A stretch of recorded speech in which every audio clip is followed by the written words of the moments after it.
ou qui a des tics, ou qui a des manies, ou qui bégaye. Mais est-ce qu'il en souffre de son bégaiement? Ah ben non, pas du tout, il nous dit que ça est bien égal. Ben alors, ce qui souffre? Ah ben c'est moi, le père, ça m'agace, ça me met dans tous mes états. Ben faites une psychothérapie, vous. Mais oui, mais c'est vrai, c'est celui qui souffre qui doit aller parler de sa souffrance.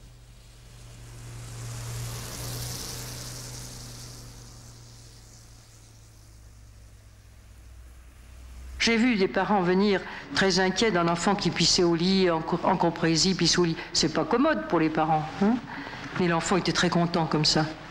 Il dit, toi, ça t'ennuie? Ben non. Elle dit, ben, qui nettoie tes culottes? Ben, ma mère. Et si elle te disait que c'était à toi de les nettoyer? Oh, ben, faudrait bien. Et est-ce que tu es content de tout dans la vie? Oh, ben non. Et de quoi tu es content, de quoi tu n'es pas content? Oh ben, ma sœur, la salope, la ceci, la cela, bon, ou bien de la maîtresse.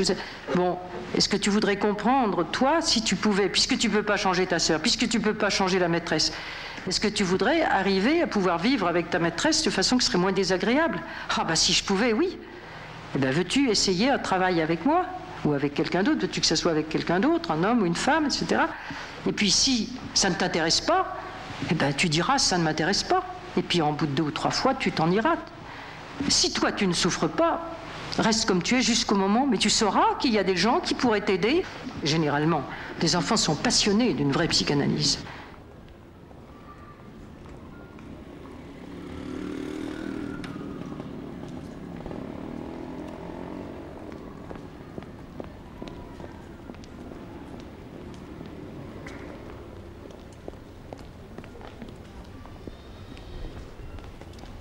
Une personne vient parler, d'elle et des autres, à un psychanalyste formé pour l'écouter et elle le paie pour cela. Le patient, guidé par l'interprétation de son analyste, découvre les difficultés et les conflits qui résident dans son inconscient. C'est en mettant au jour ces tensions inconscientes, dans le rapport qui s'établit avec son analyste, que le patient sera soulagé. Tout ça n'est ni bien ni mal. Hein, jamais l'analyse ne peut travailler sur le bien et le mal. Elle travaille sur la souffrance, qui est un mauvais ressenti, mal dans sa peau, pour une raison que le sujet connaît ou qu'il ne connaît pas, mais il sent qu'il est mal dans sa peau. Est-ce que tu sens que ça va vraiment bien? Ben non, non. Est-ce que tu voudrais travailler? J'ai des cauchemars, toujours, ça m'embête mes cauchemars. Veux-tu venir les raconter à quelqu'un? Ah ben si ça peut m'aider, oui. Ben viens, tu raconteras les cauchemars, peut-être que ça t'en sortira.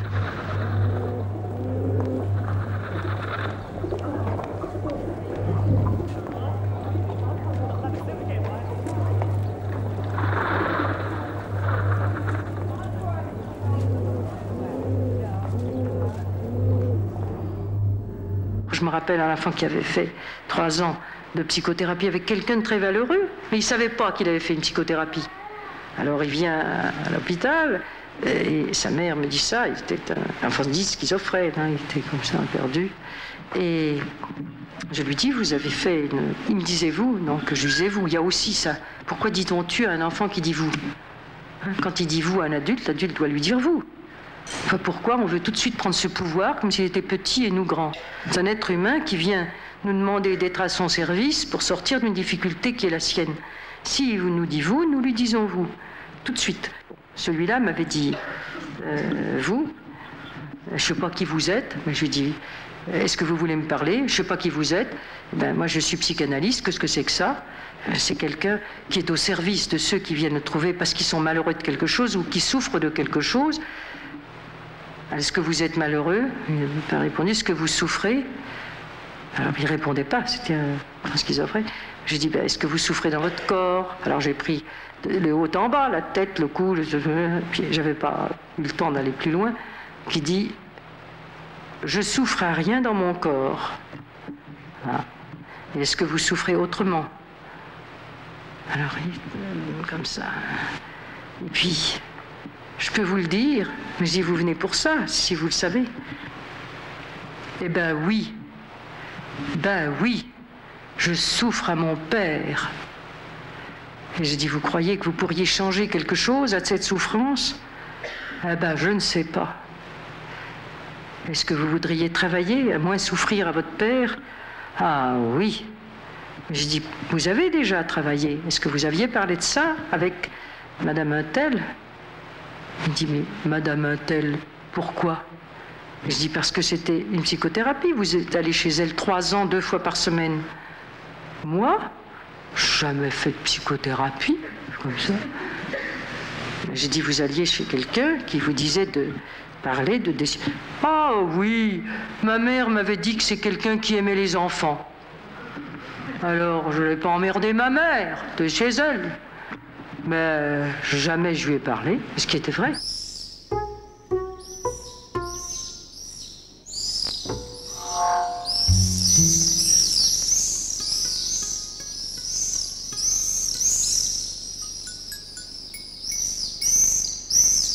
Sur le plan de la psychanalyse, je crois que l'apport essentiel de Françoise Dolto, c'est de dire qu'un enfant est à égalité d'être avec un adulte et que ce faisant, il est un analysant à part entière. Et ça, c'est véritablement une rupture par rapport à tout ce qui s'est dit avant. Ce qu'elle dit, c'est qu'il n'y a pas de différence entre un enfant qui vient faire une analyse et un adulte qui vient faire une analyse. Bien sûr, il va y avoir une différence dans la façon dont ils vont s'exprimer. Bon, c'est très rare qu'on demande à un adulte de faire du modelage ou des dessins. Bon, simplement parce que c'est plus facile pour l'enfant de s'exprimer avec du modelage ou s'exprimer avec des dessins que de s'exprimer en racontant des récits. Bon, ça, bien sûr, c'est une différence. Hein. De même qu'il y a une autre différence qui est que l'adulte parle du passé, enfin, parle de son enfance beaucoup et que l'enfant le vit au présent. Bon, mais il n'y a pas de différence en ce sens que la cure, dans son éthique, est la même. C'est-à-dire que l'enfant a droit au même respect. On n'a pas plus à le diriger, on n'a pas à le conduire quelque part, on n'a pas à vouloir son bien, on n'a pas à lui imposer des choses, on a à avoir la même rigueur, le respecter autant, lui laisser faire son chemin tout autant qu'un adulte. Ça, c'est absolument révolutionnaire. Françoise Dolto tient sa consultation à l'hôpital Trousseau jusqu'en 1978.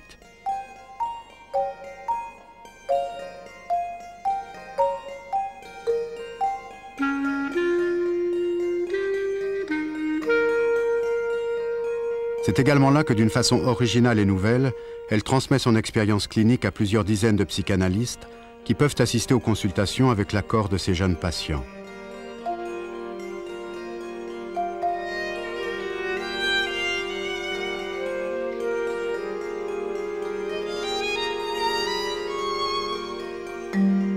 Ici, pendant toutes ces années d'activité clinique ainsi qu'au cours de ses séminaires, Françoise Dolto a formé des générations de praticiens à son enseignement. Oui, elle était effectivement, elle, assise à un bureau perpendiculaire auquel figurait une petite table, le bureau de Françoise Dolto, la petite table à laquelle était assis l'enfant qu'elle recevait, en face d'elle, les quelques 10 à 15 assistants qui pouvaient être là, pressés dans ce petit bureau qui n'était pas gigantesque, comme vous avez peut-être pu le découvrir, et donc recevant là et l'enfant et le cas échéant la famille accompagnatrice, car il est important de préciser au passage que dans le travail que Françoise Dolto effectue, c'est un travail qui peut s'effectuer avec l'enfant seul, mais je dirais que si c'est l'enfant qui monte au front de son travail analytique et psychothérapeutique, c'est toujours en association et en présence avec les parents eux-mêmes qui sont, d'une certaine façon, pris en compte dans ce travail psychothérapeutique. Je vois arriver un couple avec une enfant de 5 ans qui muette depuis l'âge de 17-18 mois, qui avait bruité, sonorisé, dit des paroles jusqu'à 17-18 mois, et puis peu à peu, ils ne savent pas dire comment, entrer dans le mutisme total. À l'hôpital Trousseau, Françoise Dolto reçoit pour une première consultation la petite fille muette et ses parents. Dans un coin, il y a 2 paniers. Il y a 2 paniers avec des bidules, je sais pas, des vieilles poupées, des vieilles bobines, des tuyaux, des cordes, n'importe quoi, que des enfants ont amené, des petites autos qui sont dans un coin, qui ne me servent jamais pour les traitements, mais qui dans mon bureau servent pour occuper les enfants pendant que les parents parlent, parce que je veux toujours que les parents parlent devant les enfants s'ils veulent bien, les parents. Et si les enfants veulent bien, si les enfants veulent s'en aller, la porte reste entrouverte pour qu'ils s'en aillent. Donc si les enfants restent, c'est qu'ils veulent écouter. Si les parents parlent, c'est qu'ils peuvent tolérer de parler devant l'enfant. Et alors moi, je suis aussi attentive à ce que l'enfant me dit. avec sa manière d'être que les parents avec leurs mots. Bon. Et c'est comme ça que je vois que les enfants sont toujours syntones à ce que disent leurs parents. Ils entendent tout. Alors voilà, la mère me dit qu'elle a eu plusieurs fausses couches avant la naissance de cet enfant. Et c'est pour ça que cet enfant a été, pour elle, si précieuse, enfin, etc. Et que, depuis, malheureusement, ils n'ont pas pu avoir d'enfant bon. Et alors, je voyais cette petite qui cherchait dans le panier, qui a tout sorti, et qui a sorti les poupées, elle regardait, elle achetait, tout ça pendant que la mère disait qu'elle avait essayé d'avoir des enfants. Et puis, elle se met, elle apporte entre ces deux parents qui étaient assis, et pendant que la mère me parlait, elle apporte une poupée absolument dégueulasse, qui a été apportée un jour et laissée par un enfant psychotique, qui avait un œil crevé, toute peinte, tous les doigts coupés, enfin, une pauvre représentant sadisée jusqu'au trognon, et toujours habillée, qui était encore habillée, qui était dans le fond du panier, qu'aucun enfant ne s'occupait jamais de cette horreur, et qu'elle a sorti. Elle arrive avec ça, elle le chérit, et elle le met dans les bras de son père, qui me parlait, qui ne s'occupe pas du tout de toute la geste de l'enfant. Elle le met dans les bras de son père, ensuite elle le resserre contre elle, elle le met... oui, c'est ça. Au lieu de le mettre dans les bras de sa mère, elle le met sur le siège, sur les cuisses, le haut des cuisses de la mère, et le fait tomber par terre. Bon. Elle tombe par terre, personne ne fait attention à rien, la mère non plus, que moi qui faisais attention à ce qu'elle faisait. Elle reprend, même elle va faire un tour je sais où, elle reprend, elle fait 3 fois le même système. Et alors à ce moment-là, je dis à la mère, mais... depuis que l'enfant est né, vous avez fait une fausse couche. À ce moment, elle rit. Elle regarde son mari, les regards allumés de joie, de surprise, de bonheur. Elle lui dit, « Oh mais, comment, vous devinez les choses ?» Je dis, « Non, c'est votre fille qui vient de montrer qu'elle a vécu, que vous avez un enfant qui est sorti de vous, un enfant mort. » Alors, à ce moment-là, mais c'est pas possible qu'elle puisse se souvenir. Mais je dis, pourquoi c'est arrivé? Alors, je dis à la petite, je l'appelle, à ce moment-là, elle regarde son père, elle nous regarde d'un air très intense. Mais je dis, mais pourquoi? C'est possible, vous dites que vous auriez tellement désiré un enfant depuis, peut-être que c'est seulement ça, je n'en sais rien, est-ce que vous avez autour de vous? Alors elle dit, mais non, écoute, on peut lui dire, alors, ben voilà. Pour des raisons médicales, la mère avait dû subir un avortement quand sa fille avait 3 mois. Françoise Dolto donne alors son interprétation sur la façon dont l'enfant avait vécu cette histoire. Et j'ai dit, eh bien tu sais, c'est très important Isabelle ce que tu as vécu là, parce que c'est comme si ta maman t'avait dit, tu vois, les filles, eh bien ça doit faire attention quand ça va avec les messieurs. Faut pas toujours avoir des enfants. À ce moment-là, sa mère s'est mise à sangloter, à sortir son mouchoir, à mettre sa tête contre son mari et pleurer. Son mari, elle a conseillé, tu vois, je te disais bien. Elle commençait à vouloir dire qu'elle aurait voulu la garder, etc. L'enfant tire son père. Viens, papa, elle est emmerdante, cette dame-là. Le père me regarde, je dis, ben voyez qu'elle parle. Alors, écoute, ben viens, papa, elle est emmerdante, cette dame-là, on laisse maman. On laisse maman. Alors, j'ai dit pas du tout. Ton père ne laissera pas maman du tout. Tu voulais bien avoir un enfant avec papa. Tu étais bien jeune pourtant. Hein, paraît que tu n'avais que 3 mois. Mais tu as dû l'entendre quand ta mère désirait tellement. Puisque la mère désirait depuis 3-4 ans avoir un autre enfant et n'y arrivait pas. Ben voilà. Cet enfant qui parlait complètement. Elle a parlé par ce geste qui me disait, mais c'est pas les fausses couches d'avant elle. Puisqu'elle savait. Avant elle n'aurait pas su que ça sortait entre les jambes. C'est pas elle qui était... Elle a peut-être été menacée, elle aussi, quand sa mère a commencé à être enceinte d'elle, qu'elle allait mourir. C'était une enfant hyper précoce. Et tous les enfants qui ont des symptômes aussi graves qu'on peut prendre pour des débuts de psycho, des choses comme ça, c'est toujours des enfants hyper précoces. La précocité, alors moi je ne sais plus où c'est. Vraiment, je ne sais plus où il faut et à quel niveau d'âge civique il faut remonter pour comprendre ce que c'est que l'amour, le désir. Ça a l'air vraiment d'être total dès le premier jour de la vie, en ayant si peu de moyens matériels pour le montrer, enfin pour être compris des adultes, mais c'est tout à fait comme un être... je crois qu'il y a des passions précoces aussi violentes à 3 semaines, à 3 mois, chez les enfants très intelligents et qui ont des perceptions de certaines personnes qui leur correspondent.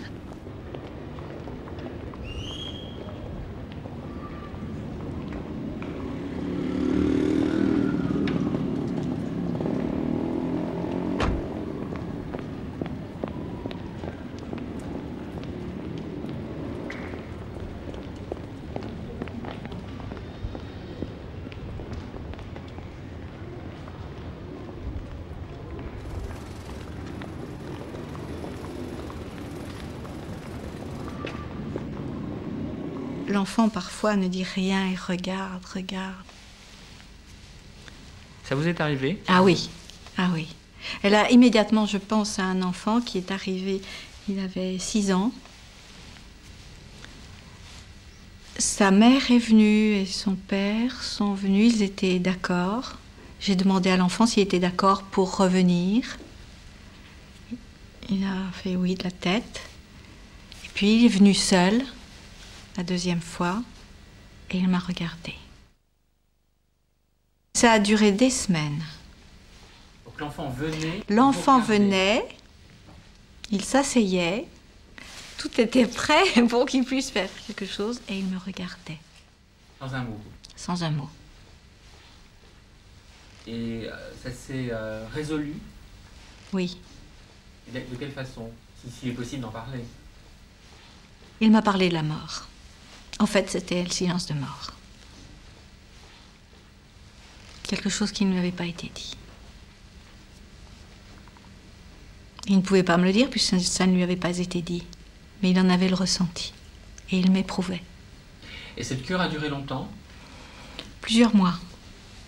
Et ce qui est intéressant, c'est qu'il n'a jamais oublié d'apporter sa pièce pour payer sa séance. Au cours de sa pratique clinique, Françoise Dolto fait une invention originale, le paiement symbolique. Elle demande à l'enfant d'apporter un caillou ou une piécette pour preuve de son intérêt à suivre une cure, comme un adulte paie sa séance. C'est le signe que l'enfant accepte la séance proposée, le travail qu'il va y faire. C'est aussi pour lui une façon de manifester son désir propre, en dehors de la présence de ses parents. Mais jamais je ne te recevrai si toi tu ne demandes pas à me recevoir. La preuve en est que je ne te verrai pas si tu ne m'apportes pas un signe que tu veux me parler. Alors c'est là ce qui est très important, parce qu'on voit l'enfant apporter son paiement symbolique, qui est un caillou ou un petit carré de papier, un faux timbre. J'ai pris un système qui est symbolique. Un timbre, c'est pour payer un message qu'on envoie. Les choses que tu me dirais dans une séance, ce qui se passerait, c'est comme un message que tu donnerais de toi et tu payes un timbre pour ça. Si tu ne me l'apportes pas, je comprendrai que tu ne veux pas me parler et c'est toi qui as raison. Tu as raison pour toi, personne d'autre que toi, et moi je n'ai pas raison pour toi. Eh bien c'est fantastique de voir combien on a de séances purement négatives, ils viennent et ils payent, pour vous dire, puis je vous hais, puis je vous déteste, et puis tiens, te voilà, ou tu ou vous, et ils dessinent une chose, et puis tout ce qu'ils font, et je te perce, et tu saignes, et tout ça. Ils ne font que de la traduction de haine, alors qu'ils ont payé pour une séance où on n'a qu'à les écouter. Alors que c'est pas la haine amour, c'est la haine de se débarrasser de leur souffrance sous cette forme. Ils ont payé pour ça, et alors ils vous regardent comme ça, ils disent, mais vous faites une excellente séance, vous avez payé pour cette séance. Hein?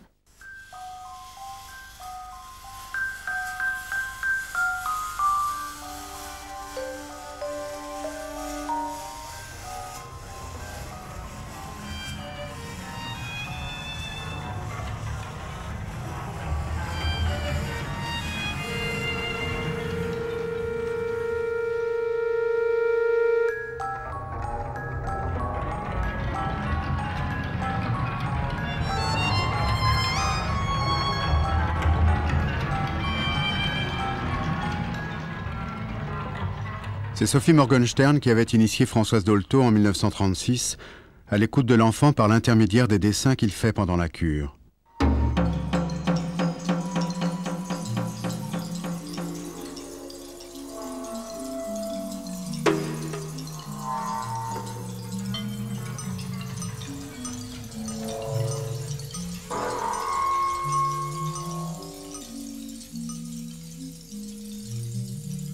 Françoise Dolto prolongera cet enseignement en proposant à l'enfant de réaliser aussi des modelages en pâte à modeler.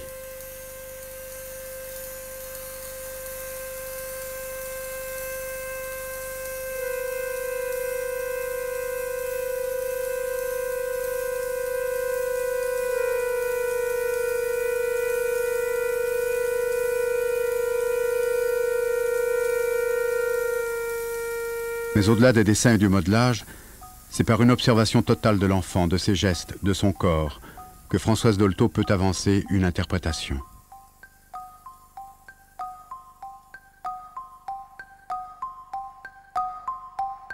Elle invente aussi des objets pouvant devenir des supports aux projections des enfants, comme la poupée fleur.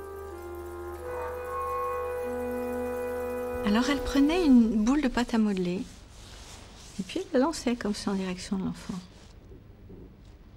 S'il ne réagissait pas, elle prenait une autre boule.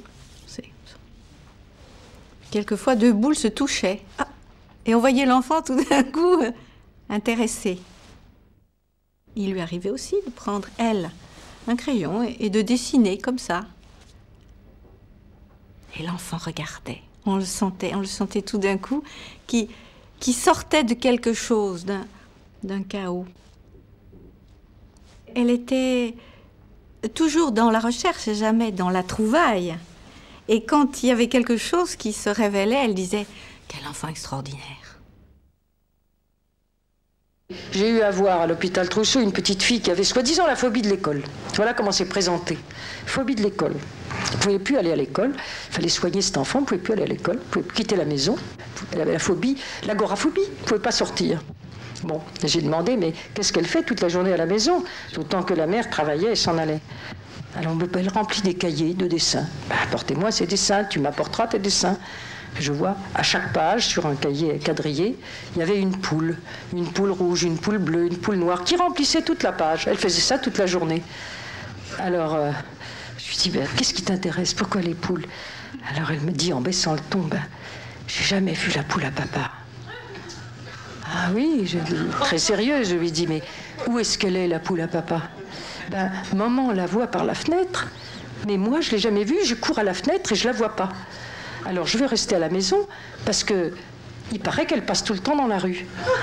Mais moi, je ne la vois pas, et quand j'y vais, je dis à maman, mais où elle est? T'occupe pas, c'est pas ton affaire, t'occupe pas. L'enfant était pas allée à l'école, c'était parce qu'elle voulait un jour voir la poule à papa, elle croyait que c'était une gallinacée. Voilà, et c'était une enfant de 7 ans. C'est quelqu'un qui écoutait les enfants, qui en tirait des conclusions, qui se laissait enseigner véritablement par les enfants. Mais ce n'était pas une formule, elle se faisait enseigner par les enfants et elle se servait avec les autres enfants de cet enseignement que les enfants lui avaient apporté. Alors je peux donner un exemple, qui était le cas d'une petite fille que je recevais, c'était il y a fort longtemps, dans un dispensaire en province. Et cette petite fille, qui était une petite fille quand elle était arrivée extrêmement inhibée, enfin qui vraiment n'avait pas d'amis, qui était dans un échec scolaire massif, qui s'en sortait pas en rien, qui pleurnichait tout le temps, enfin bref. Bon, cette petite fille, donc, je travaille avec elle, avec sa famille, etc. Bon, cette petite fille change du tout au tout, devient quelqu'un d'expansif, qui a des copains, qui parle. Bon, reste un échec scolaire massif, qui ne bouge pas. Bon. Et cette petite fille souffrait beaucoup de cet échec scolaire. Il y avait à sa demande une orthophoniste qui essayait de l'aider, mais qui aussi se cassait la tête. Et vraiment, cette petite fille demandait quelque chose. Et moi, je savais très bien qu'il y avait quelque chose que je n'entendais pas. Il n'y avait pas moyen, j'entendais pas. Et je lui avais dit, écoute, vraiment, je n'entends pas ton problème.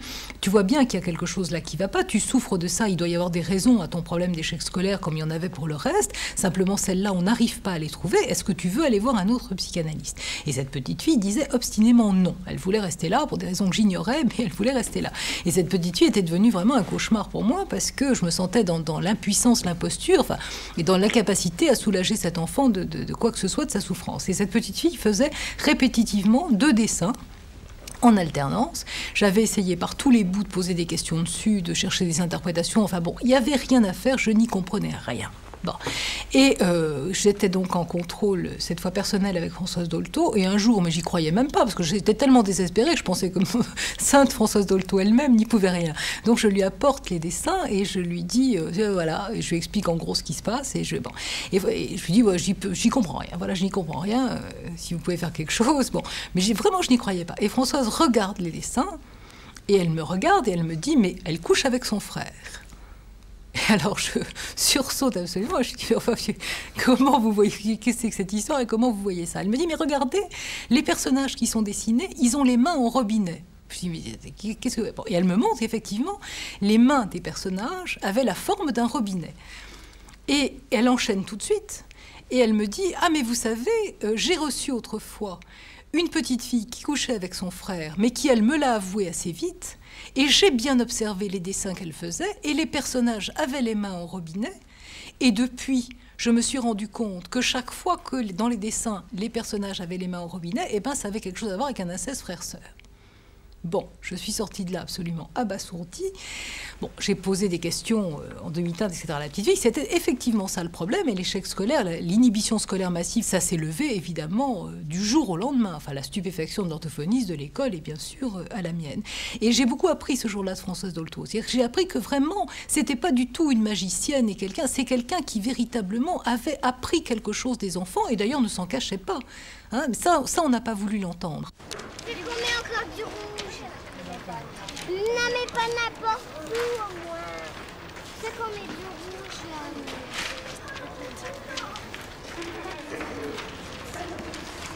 Attention, j'ai trop de vert. Est-ce que c'est d'accord? Mais non, j'ai trop de rouge. Là, faut pas faire le rouge, il faut le rouge. Là, t'as besoin de rouge.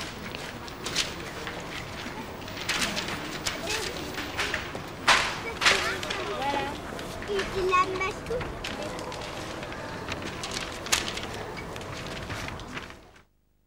Il est magnifique sur l'escargot. Il y a une dynamique de départ chez cet enfant qui est formidable. La dynamique de départ, oui. Et ça vient de quand le rond de l'escargot, il a une spirale qui mathématiquement est juste. Et il a une spirale mathématiquement juste, ce qui est très rare. Et elle est violette. La couleur violette est la couleur sans sexe. Les couleurs ont un sens pour les enfants. Et ça, je l'ai appris des enfants. Moi, je ne savais pas avant. Alors voilà que je pense que ce papillon, vous voyez, c'est un squelette. C'est des os, comme les enfants voient, ce premier papillon. Bon, il y a énormément de choses qui n'ont pas été vues.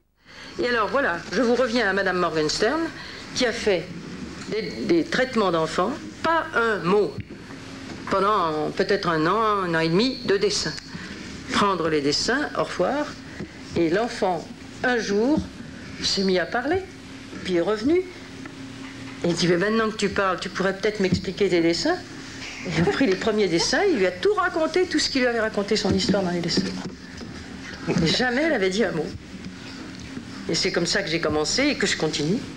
Ce qui s'est passé, c'est que quand des enfants lui parlaient dans le détail, elle n'a pas pris pour des détails ce que nous, analystes en général, même si nous avons l'oreille ouverte, prenons pour des détails. Elle l'a pris pour du vrai, pour des choses importantes. Pour des enfants, ça n'est pas un détail. C'est un grand danger de l'interprétation des dessins d'enfants et c'est quelque chose à quoi le travail de Françoise Dolto n'a pas échappé. C'est-à-dire qu'elle disait toujours, et c'était extrêmement important, qu'on ne pouvait jamais interpréter le dessin d'un enfant sans les associations d'un enfant qui sont absolument uniques. Bon.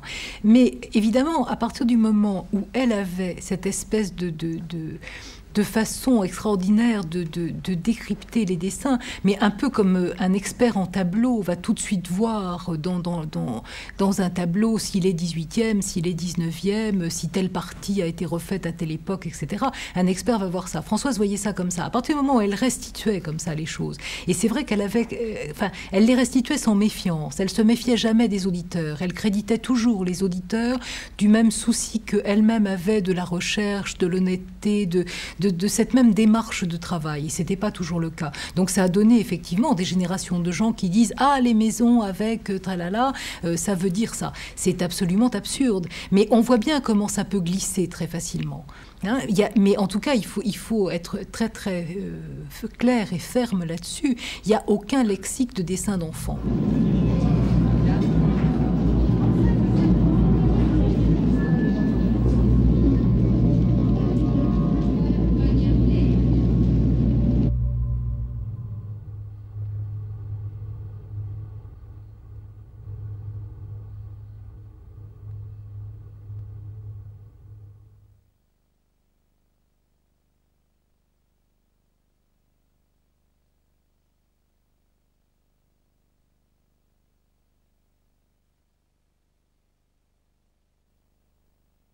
il y a quelque chose de frappant à la fin, en tout cas quand les dernières années où elle a travaillé à Trousseau, c'est qu'elle recevait des enfants qui étaient parfois extrêmement handicapés, touchés, si ce n'est physiquement véritablement dans leur corps, mais des grands psychotiques enfants, c'est-à-dire des enfants ou des enfants plus si jeunes que ça, mais qui étaient dans un état de difficulté mentale communicationnelle radicale, quoi.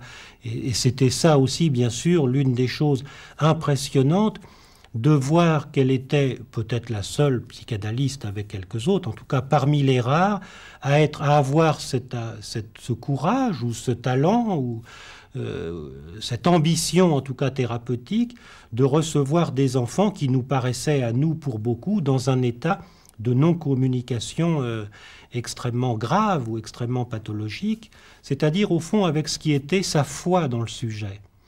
C'est-à-dire qui était le fait que là où il y a de la corporéité présente avec un humain, il y a du sujet. On parle de sa foi, on a beaucoup parlé de sa foi en tant que religieuse. Je crois qu'il faut la situer, sa foi, dans son laïcat clinique qui faisait que, recevant des enfants comme ceux-là, elle avait la conviction qu'elle pouvait être entendue du sujet auquel elle s'adressait.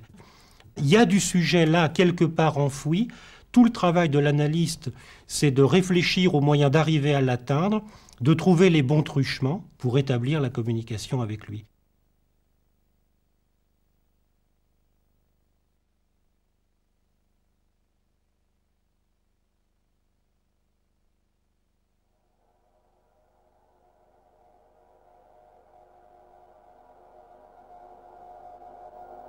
Nous ne savons pas ce que c'est que la psychose. Ce que nous en savons, c'est que généralement, c'est des enfants très très précoces et beaucoup plus intelligents que la moyenne des enfants. Et qui sombrent dans l'absence de communication parce qu'ils n'ont pas été compris à un moment. C'est ni bien ni mal. C'est une épreuve de notre vie. Ça existe autant, la psychose, dans les pays de l'Est que chez nous. C'est un moment dans l'humanité actuellement. Possible, ça n'existe pas dans les pays noirs. Les enfants continuent de ne pas être psychotiques, pas plus qu'avant, ni moins. Ils sont soi-disant possédés que ça, mais autant qu'avant, ni plus ni moins. Il semble que ce soit en rapport avec les sciences diététiques, les biberons, la séparation du corps. On ne sait pas très bien, on ne sait pas. Je pourrais vous dire beaucoup de choses. Mais les psychotiques que je suis arrivée à sortir d'affaire, vraiment, qu'est-ce qu'ils m'ont appris? Tellement plus intelligents que moi.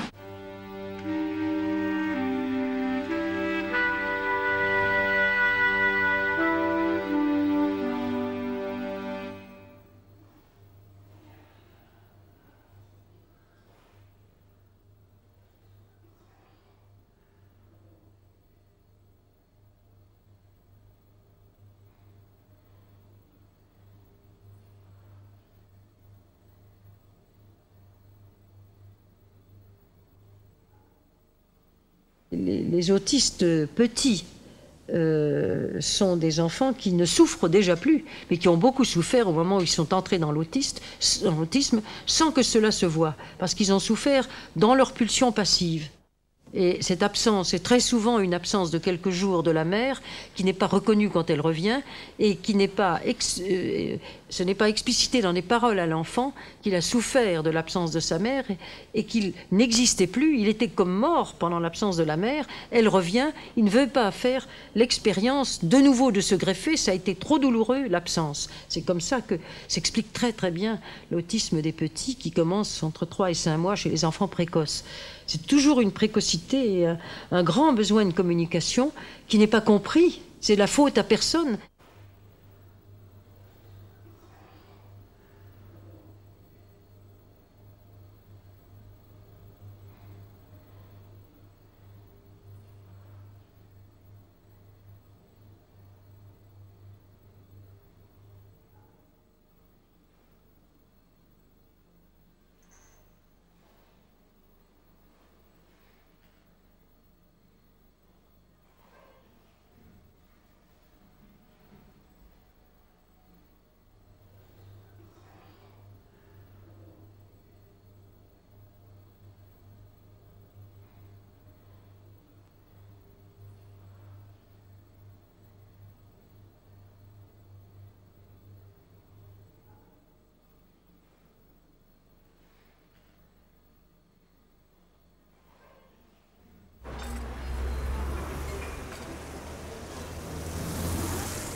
Au cours de son activité clinique, Françoise Dolto acquiert très vite la conviction que c'est le plus tôt possible qu'il faut mettre en place une prévention des troubles précoces fondée sur les connaissances apportées par la psychanalyse.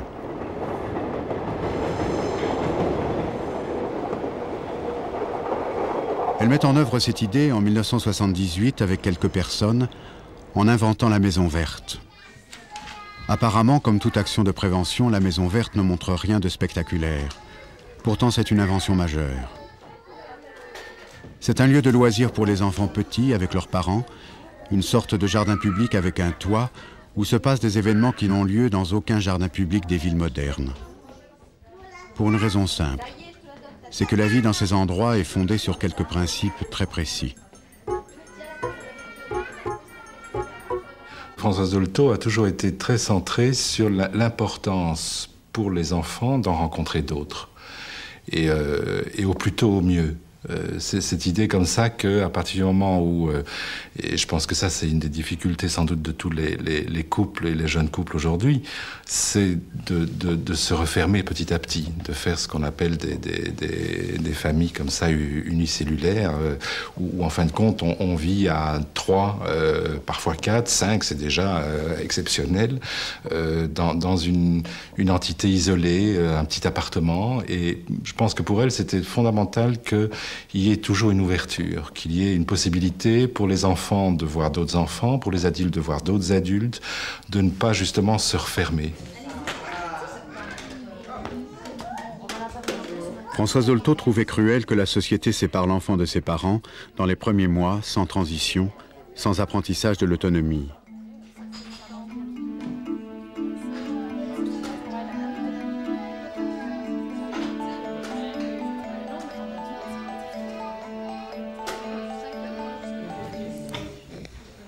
À la Maison Verte, les conditions sont réunies pour que l'enfant puisse exercer son autonomie à son rythme, en venant se recharger affectivement auprès de son parent, selon les besoins et selon les expériences qu'il va faire. Cela aide aussi les parents à accepter sans angoisse l'autonomie de leur enfant. Non,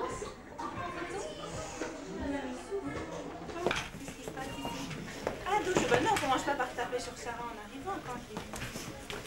Non, Sarah, tu tapes pas. Monsieur Barra peut commencer à taper.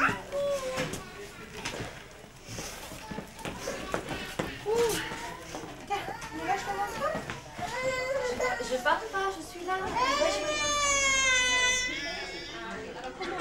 C'est sûr qu'il y a des tas de moments où ça se passe pas bien. Je veux dire que quand il y a 20 enfants et qu'il y a des conflits, puis des enfants qui sont quand même très, puisqu'ils sont pas encore tout à fait dans la parole, ils sont très dans l'acte, très dans le geste. Alors bon, quand on veut un jouet, on l'arrache. Quand il y en a un qui est sur le passage, on le pousse. Donc il y en a qui vivent des expériences très difficiles, de se faire renverser, de se faire agresser.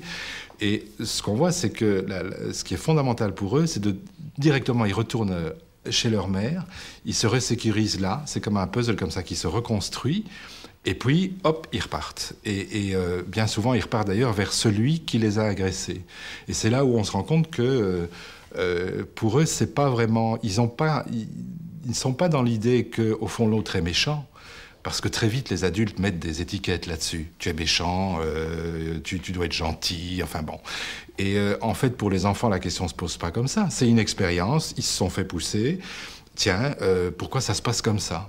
Alors, ils y retournent pour voir si ça va encore se passer comme ça.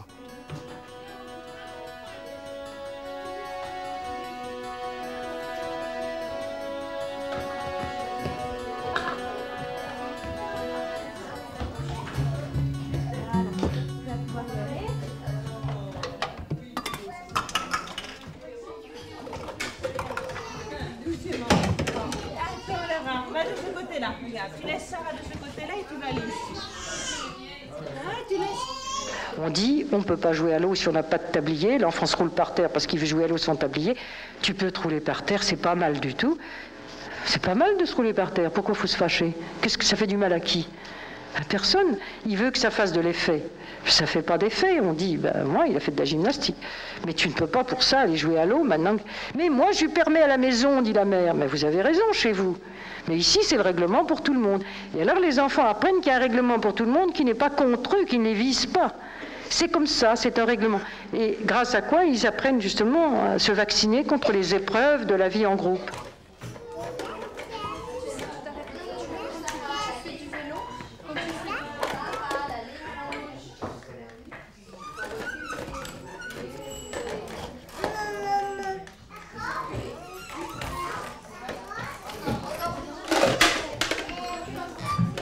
L'important, c'est de leur parler, la règle, et de leur dire qu'une ligne rouge qu'on ne dépasse pas avec les vélos, d'abord ça a un sens parce que sinon on serait complètement envahi de vélos du côté où justement il y a des enfants beaucoup plus petits, donc c'est une façon de protéger les plus petits, donc c'est déjà leur mettre dans l'idée qu'une règle aussi, elle a du sens.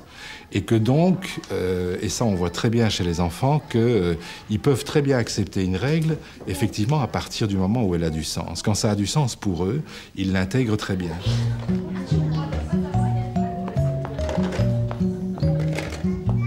Les familles viennent de façon anonyme à la Maison Verte, mais l'enfant est accueilli à travers ce qui lui appartient en propre, son prénom.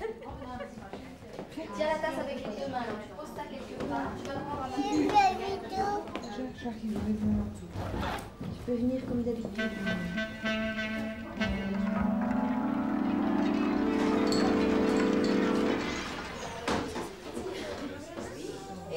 L'équipe des accueillants comprend toujours au moins un psychanalyste.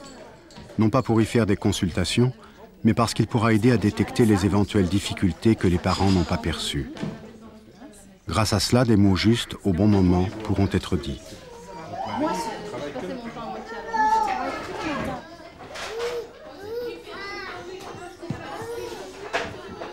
La parole sera aussi présente pour aider l'enfant dans ses expériences quotidiennes.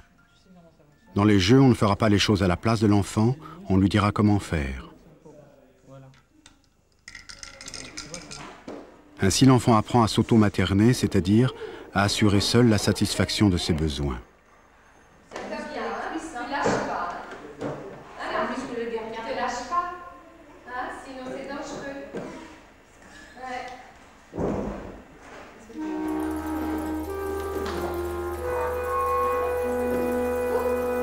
C'est vraiment une prévention. Nous voyons que les enfants qui sont venus une dizaine de fois avant 2 mois dans ce lieu sont tout à fait en sécurité dans la crèche, parce qu'on leur a expliqué qu'ils iront à la crèche, que là, la maman ne sera pas là, que les personnes qui y sont payées pour s'occuper d'eux, pour leur donner 2 ou 3 biberons, mais que la maman reviendra le soir. Nous expliquons à la mère de surtout ne pas embrasser son enfant quand elle arrivera, parce que c'est terrorisant. Tous les enfants hurlent quand les mères arrivent, parce que tout d'un coup, ils sont dévorés par les panthères, ils ne savent plus pas encore qui c'est déjà sur la misère sur le pauvre monde qui les dévore de baisers, parce que la mère est frustrée pendant 8 heures d'avoir mis son enfant en crèche, après s'en est occupée pendant 2 mois. C'est très difficile pour elle, c'est d'autant plus difficile que les maternants disent, elle n'est pas pressée de le retrouver, celle-là, tu vois, elle ne l'embrasse même pas. Elles se retiennent pour ne pas l'embrasser, et à la maison, bon, on fait les fricassés de museau. Quand on est arrivé,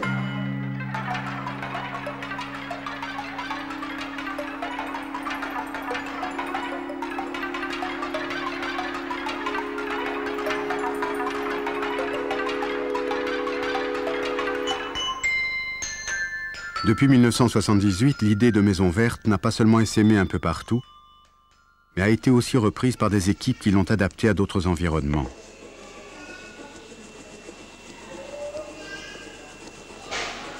Ici, la Maison Verte s'appelle le Square et fait beaucoup plus que socialiser les enfants. C'est même, pour certaines familles, le seul lien de contact et d'intégration dans cette cité.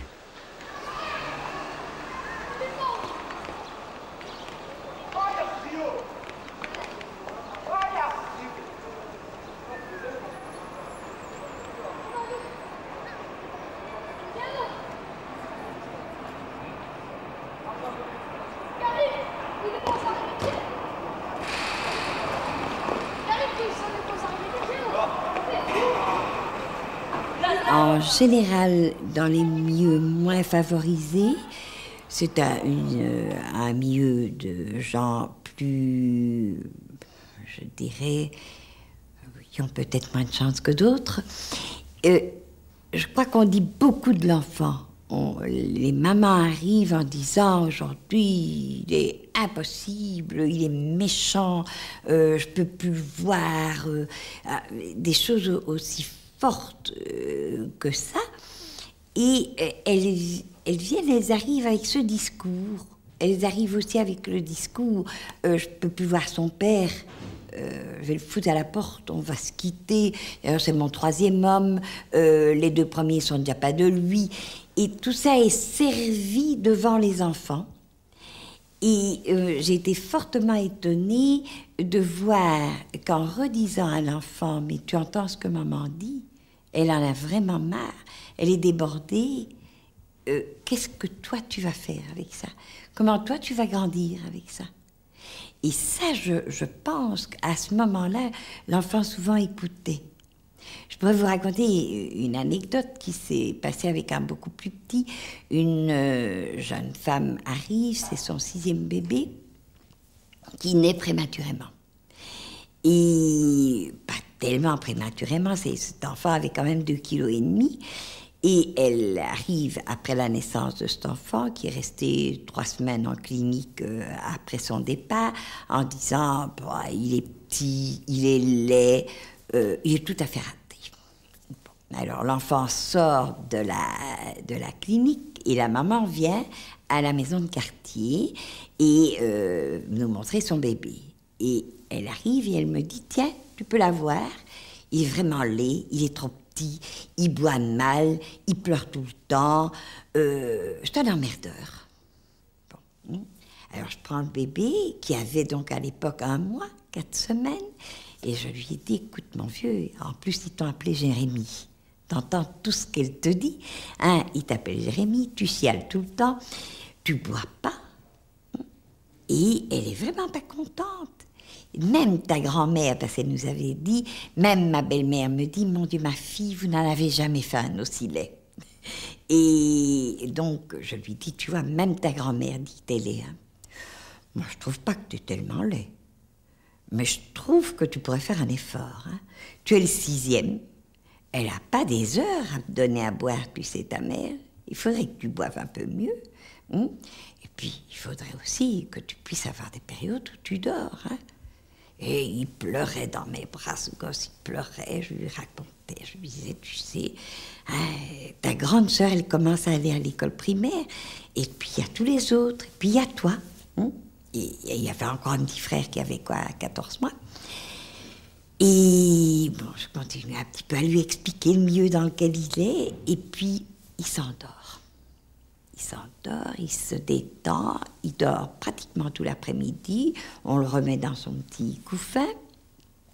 Et la semaine suivante, elle arrive, et je la vois beaucoup plus souriante, plus rayonnante, et elle me dit, tiens, prends-le. Et tu lui dis exactement la même chose que la semaine passée, parce que maintenant, il boit, et il a pris 200 grammes. Et cette mère, maintenant cet enfant a quoi, 5-6 mois, et cette mère a vraiment pu avoir un contact avec ce bébé à la suite, je pense, de ce soutien qu'elle a reçu. Et ça, je crois que c'est transposable. Cette parole vraie dite à l'enfant et le soutien qu'on apporte et aux gosses qui doivent vivre ce qu'ils doivent vivre, et aussi aux mères qui, pour moi, sont généralement des mères fantastiques.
Françoise Dolto, bonjour. Bonjour, Jacques Ravel. Ce que je vous propose aujourd'hui de faire, c'est d'aborder un thème qui n'est peut-être pas un gros problème pour beaucoup de familles, mais un thème sur lequel, en tout cas, beaucoup de parents s'interrogent, parce qu'on a envie d'en savoir un peu plus. Ce sont les rêves et les cauchemars des enfants.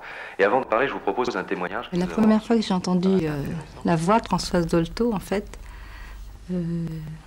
c'est dans mon enfance, dans mon adolescence, dans la cuisine, en rentrant de l'école, quand ma mère écoutait les émissions qu'elle faisait.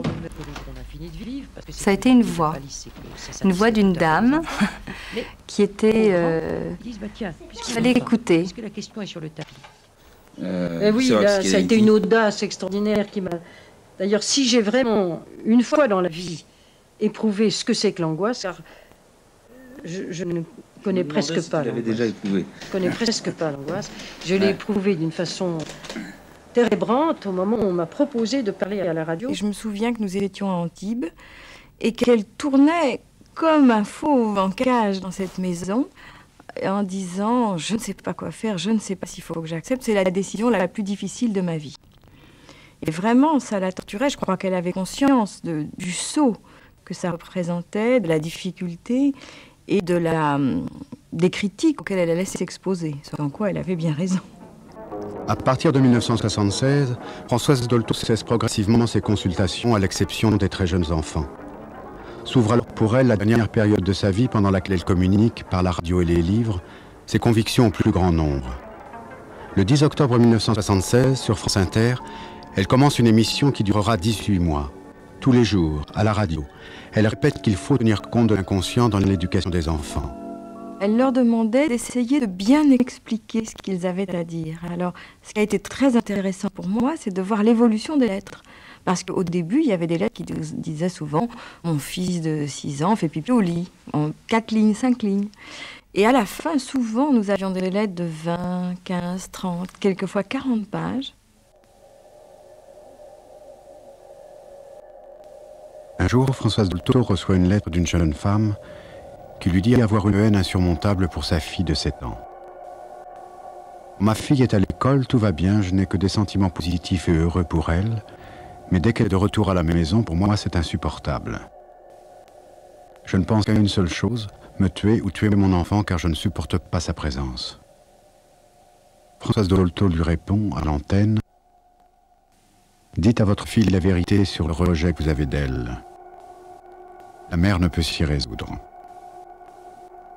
Quelque temps plus tard, l'enfant rentre de l'école et surprend sa mère en train d'enjamber le balcon pour se jeter dans le vide. Et sa fille est arrivée à temps, et devant les yeux affolés de sa fille, elle lui a dit « Écoute, il faut que je te dise, et dans la lancée, elle lui a dit « Tu sais, j'ai écrit à la dame, il y a quelque chose qui ne va pas avec moi. Qu'est-ce qu'il y a J'ai écrit à la dame qui parle à la radio. » Et l'autre lui dit « Ah oui, ta copine, tu m'as dit que tu allais lui écrire. Alors tu lui avais écrit ?»« Oui. » Et elle m'a dit de te dire quelque chose que je t'ai toujours caché. Alors elle m'a dit « Quelque chose que tu m'as caché ?» Bon, ben, il faut me le dire, il faut être tout à fait allumé par la curiosité. Et alors, non, je ne peux pas. Et la petite dit « Mais si, il faut me le dire. Tu me promets que tu ne diras pas à ton père. Oui, je te promets que je ne dirai pas. » Et elle lui dit « Depuis que tu es née, je t'attendais. » Elle lui dit la vérité. Et la petite fille s'est précipitée dans les bras de sa maman. « Ma pauvre petite maman, mais ma pauvre petite maman, il fallait me le dire. Mais je vais faire tout pour que tu ne me vois pas. Oh non, tu es trop malheureuse. » Et elle a cajolé sa maman. « Tu es trop malheureuse, c'est pas possible, tu es trop malheureuse. » Et la mère dit « J'ai fondu en larmes et sangloté dans les bras de ma petite fille qui avait 7 ans et quelques semaines. » Et ça a été un moment exquis, délicieux. Et pendant que j'embrassais ma fille, madame, ma mère m'est revenue en mémoire, et je ne vous l'avais pas dit.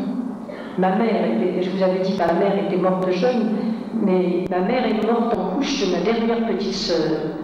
Et malheureusement, ma petite sœur a survécu, et ma mère est morte. Et je crois que c'est ça.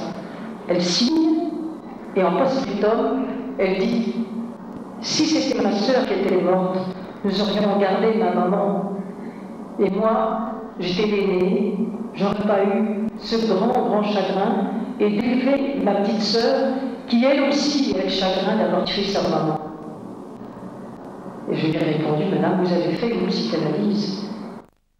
C'est ça qui était très beau, c'est qu'on a eu vraiment le sentiment d'une espèce de relation avec un public invisible qui évoluait au fur et à mesure que le travail se faisait. Ça, j'en ai eu témoignage, et maman aussi, souvent après, je me souviens combien de fois les gens me disent « mon enfant a été élevé » en écoutant les émissions de Lorsque l'enfant paraît. Très, très, très souvent. Et ça, c'est des enfants Dolto. J'ai reçu, depuis que nous faisons ces émissions, plusieurs témoignages d'enfants qui traînaient comme ça des cauchemars et qui, avec du papier à côté d'eux et des crayons, s'ils se réveillent la nuit, tu dessines tout de suite ton cauchemar. Si tu veux, on en parlera demain. Et les cauchemars ont disparu aussi. Françoise Dolto, je vous remercie. Nous retrouvons demain pour Lorsque l'enfant paraît. Nous répondrons à d'autres questions, d'autres lettres. Je rappelle l'adresse à laquelle on peut vous écrire. C'est au Temps de Vivre à France Inter, pièce 5348, 116, avenue du Président Kennedy, Paris 16e. Le terrain était préparé. Je crois que la France est le pays le plus psychanalytique, je dis bien psychanalytique et pas psychanalysé, du monde, et plus que les États-Unis, enfin autrement. Et en ce sens, c'est pas étonnant qu'il y ait eu ce succès. On a perçu seulement ce personnage extrêmement populaire, le personnage de la cause des enfants, celle qui allait en première ligne pour régler publiquement les problèmes des enfants, et qu'on a oublié que tout ça était au fond le fruit d'un très long travail de cabinet et d'enseignement pendant des années. On ne devient pas Françoise Dolto d'un coup par les médias quand on n'a pas un poids théorique et historique important. C'est ça que l'enfant demande, le désir de communiquer à propos de quelque chose qu'il a alerté. Et ce qu'il alerte, c'est de ne pas être comme un autre. On donne des directives comme si tout le monde devait être élevé pareillement. Et je voudrais, en prévention, vous dire, pas du tout. Il n'y a pas de normes. Il y a des étapes successives dans le développement d'un enfant et qu'il ne faut pas brûler les étapes. Si un enfant, par exemple, les mères comparent les normes d'un enfant, à tel âge, il faut avoir une dent, 2 dents, 3 dents, etc. Mais c'est tellement pas vrai. L'important, c'est d'être tout le temps dans la communication et tout le temps dans la découverte du nouveau. C'est ça la vie. Mais c'est pas être dans une norme. De même qu'il y a des végétaux avec des fleurs tardives, des fruits tardifs, des fruits précoces, des fleurs précoces. La même chose chez les êtres humains.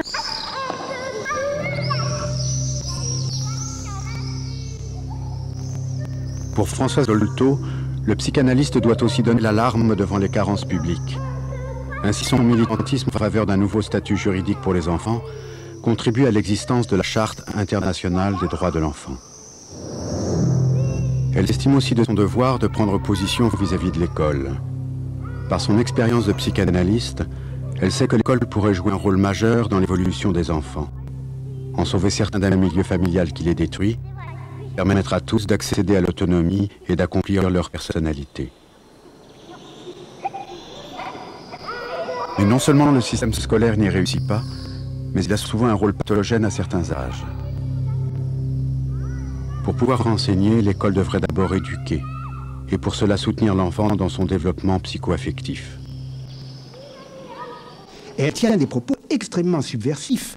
Par exemple, dans la préface qu'elle avait écrite en 1965 pour le premier livre de Maud Manoni, La première rencontre avec le psychanalyste, il y a toute une partie à la fin de cette préface qui est consacrée à la question scolaire et qui est d'une subversion, presque d'une violence par rapport à l'école. Et nous sommes en 1965, c'est-à-dire qu'il y aura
Françoise Dolto, bonjour. Bonjour, Jacques Pradel. Ce que je vous propose aujourd'hui de faire, c'est d'aborder un thème qui n'est peut-être pas un gros problème pour beaucoup de familles, mais un thème sur lequel, en tout cas, beaucoup de parents s'interrogent, parce qu'on a envie d'en savoir un peu plus. Ce sont les rêves et les cauchemars des enfants. Et avant d'en parler, je vous propose un témoignage. La première fois que j'ai entendu la voix de Françoise Dolto, en fait,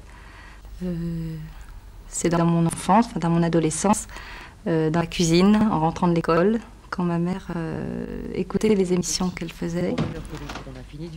Ça a été une voix d'une dame qui était qu'il fallait écouter. Oui, là, ça a été une audace extraordinaire qui m'a... D'ailleurs, si j'ai vraiment, une fois dans la vie, éprouvé ce que c'est que l'angoisse, car je ne connais presque pas l'angoisse. Je connais presque pas l'angoisse. Je l'ai éprouvé d'une façon térébrante au moment où on m'a proposé de parler à la radio. Et je me souviens que nous étions à Antibes et qu'elle tournait comme un fauve en cage dans cette maison en disant « Je ne sais pas quoi faire, je ne sais pas s'il faut que j'accepte, c'est la décision la plus difficile de ma vie ». Et vraiment, ça la torturait. Je crois qu'elle avait conscience du saut que ça représentait, de la difficulté et des critiques auxquelles elle allait s'exposer. En quoi elle avait bien raison. À partir de 1976, Françoise Dolto cesse progressivement ses consultations, à l'exception des très jeunes enfants. S'ouvre alors pour elle la dernière période de sa vie pendant laquelle elle communique, par la radio et les livres, ses convictions au plus grand nombre.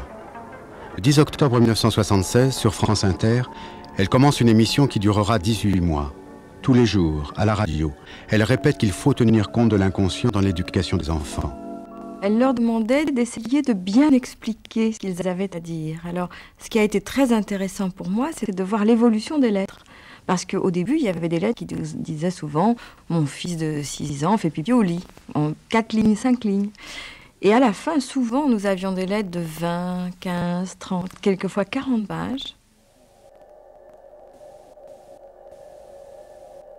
Un jour, Françoise Dolto reçoit une lettre d'une jeune femme qui lui dit avoir une haine insurmontable pour sa fille de 7 ans. Quand ma fille est à l'école, tout va bien, je n'ai que des sentiments positifs et heureux pour elle, mais dès qu'elle est de retour à la maison, pour moi c'est insupportable. Je ne pense qu'à une seule chose, me tuer ou tuer mon enfant, car je ne supporte pas sa présence. Françoise Dolto lui répond à l'antenne: dites à votre fille la vérité sur le rejet que vous avez d'elle. La mère ne peut s'y résoudre. Quelque temps plus tard, l'enfant rentre de l'école et surprend sa mère en train d'enjamber le balcon pour se jeter dans le vide. Et sa fille est arrivée à temps, et devant les yeux affolés de sa fille, elle lui a dit: écoute, il faut que je te dise, et dans la lancée, elle lui a dit: tu sais, j'ai écrit à la dame, il y a quelque chose qui ne va pas avec moi. Qu'est-ce qu'il y a? Elle dit: ah oui, j'ai écrit à la dame qui parle à la radio. Et l'autre lui dit: ah oui, ta copine, tu m'as dit que tu allais m'écrire, alors tu lui avais écrit? Oui. Et elle m'a dit de te dire quelque chose que j'ai toujours caché. Alors elle m'a dit: quelque chose que tu m'as caché? Bon, ben, il faut me le dire, il faut me dire, tout à fait allumé par la curiosité. Et alors, non, je ne peux pas. Et la petite me dit: mais si, il faut me dire. Tu me promets que tu ne diras pas à ton père? Oui, je te promets que je ne dirai pas. Et elle lui dit: depuis que tu es née, je t'attendais. Elle lui dit la vérité. Et la petite fille s'est précipitée dans les bras de sa maman. Ma pauvre petite maman, mais ma pauvre petite maman, il fallait me le dire. Mais je vais faire tout pour que tu ne me vois pas. Oh non, tu es trop malheureuse. Et elle a cajolé sa maman: tu es trop malheureuse, c'est pas possible, tu es trop malheureuse. Et la mère dit: j'ai fondu en larmes, sangloté dans les bras de ma petite fille qui avait 7 ans et quelques semaines. Et ça a été un moment exquis, délicieux. Et pendant que j'embrassais la fille, madame, ma mère m'est revenue en mémoire, et je ne vous l'avais pas dit. Ma mère, je vous avais dit que ma mère était morte jeune, mais ma mère est morte en couche de ma dernière petite sœur. Malheureusement, ma petite sœur a survécu, et ma mère est morte. Et je crois que c'est ça. Elle signe, et en post-scriptum, elle dit: si c'était ma sœur qui était morte, nous aurions gardé ma maman. Et moi, j'étais l'aînée, j'aurais pas eu ce grand chagrin, et d'élever ma petite sœur, qui elle aussi avait le chagrin d'avoir tué sa maman. Et je lui ai répondu, madame, vous avez fait une psychanalyse. C'est ça qui a été très beau, c'est qu'on a eu vraiment le sentiment d'une espèce de relation avec un public invisible qui évoluait au fur et à mesure que le travail se faisait. Et ça, là, j'en ai eu témoignage, et maman aussi, souvent après, je me souviens combien de fois les gens me disent « mon enfant a été élevé » en écoutant les émissions de lorsque l'enfant paraît. Très, très, très souvent. Et ça, c'est des enfants Dolto. J'ai reçu, depuis que nous faisons ces émissions, plusieurs témoignages d'enfants qui traînaient comme ça des cauchemars et qui, avec du papier à côté d'eux et des crayons, s'ils se réveillent la nuit, tu dessines tout de suite ton cauchemar et si tu veux, on en parlera demain. Et les cauchemars ont disparu aussi. Françoise Dolto, je vous remercie. Nous retrouvons demain pour Lorsque l'enfant paraît. Nous répondrons à d'autres questions, d'autres lettres. Je rappelle l'adresse à laquelle on peut vous écrire. C'est au Temps de Vivre à France Inter, pièce 5348, 116 avenue du Président Kennedy, Paris 16e. Le terrain a été préparé. Je crois que la France est le pays le plus psychanalytique, je dis bien psychanalytique et pas psychanalysé, du monde, et plus que les États-Unis, enfin autrement. Et en ce sens, c'est pas étonnant qu'il y ait eu ce succès. On a perçu seulement ce personnage extrêmement populaire, le personnage de la cause des enfants, celle qui allait en première ligne pour régler publiquement les problèmes des enfants, et qu'on a oublié que tout ça était au fond le fruit d'un très long travail de cabinet et d'enseignement pendant des années. On ne devient pas Françoise Dolto d'un coup par les médias quand on n'a pas un poids théorique et historique important. C'est ça que l'enfant demande, le désir de communiquer à propos de quelque chose qu'il a alerté. Et ce qui alerte, c'est de ne pas être comme un autre. On donne des directives comme si tout le monde devait être élevé pareillement. Et je voudrais, en prévention, vous dire pas du tout. Il n'y a pas de normes. Il y a des étapes successives dans le développement d'un enfant et qu'il ne faut pas brûler les étapes. Si un enfant, par exemple, les mères comparent les normes d'un enfant, à tel âge, il faut avoir une dent, 2 dents, 3 dents, etc. Mais c'est tellement pas vrai. L'important, c'est tout le temps dans la communication et tout le temps dans la découverte du nouveau. C'est ça la vie. Mais c'est pas être dans une norme. De même qu'il y a des végétaux avec des fleurs tardives, des fruits tardifs, des fruits précoces, des fleurs précoces. La même chose chez les êtres humains.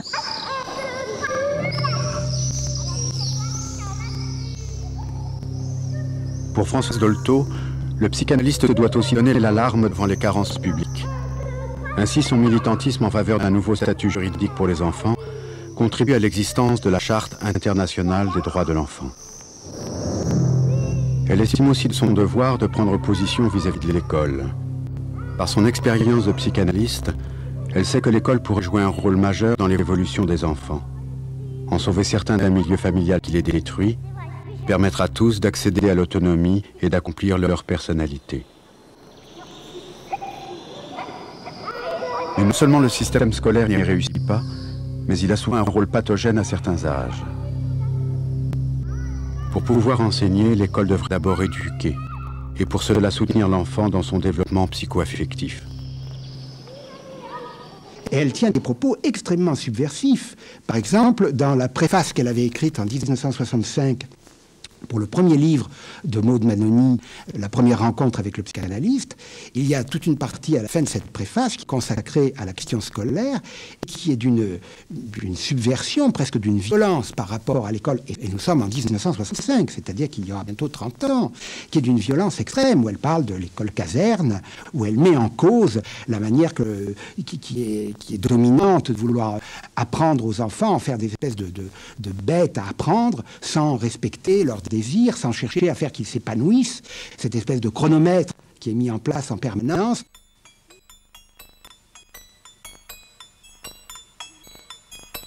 Elle a cette formule qui moi, me paraît tout à fait belle et qui résume assez bien le problème. Elle dit, classiquement, on demande à l'enfant de s'adapter à l'école. Et le problème est complètement inverse.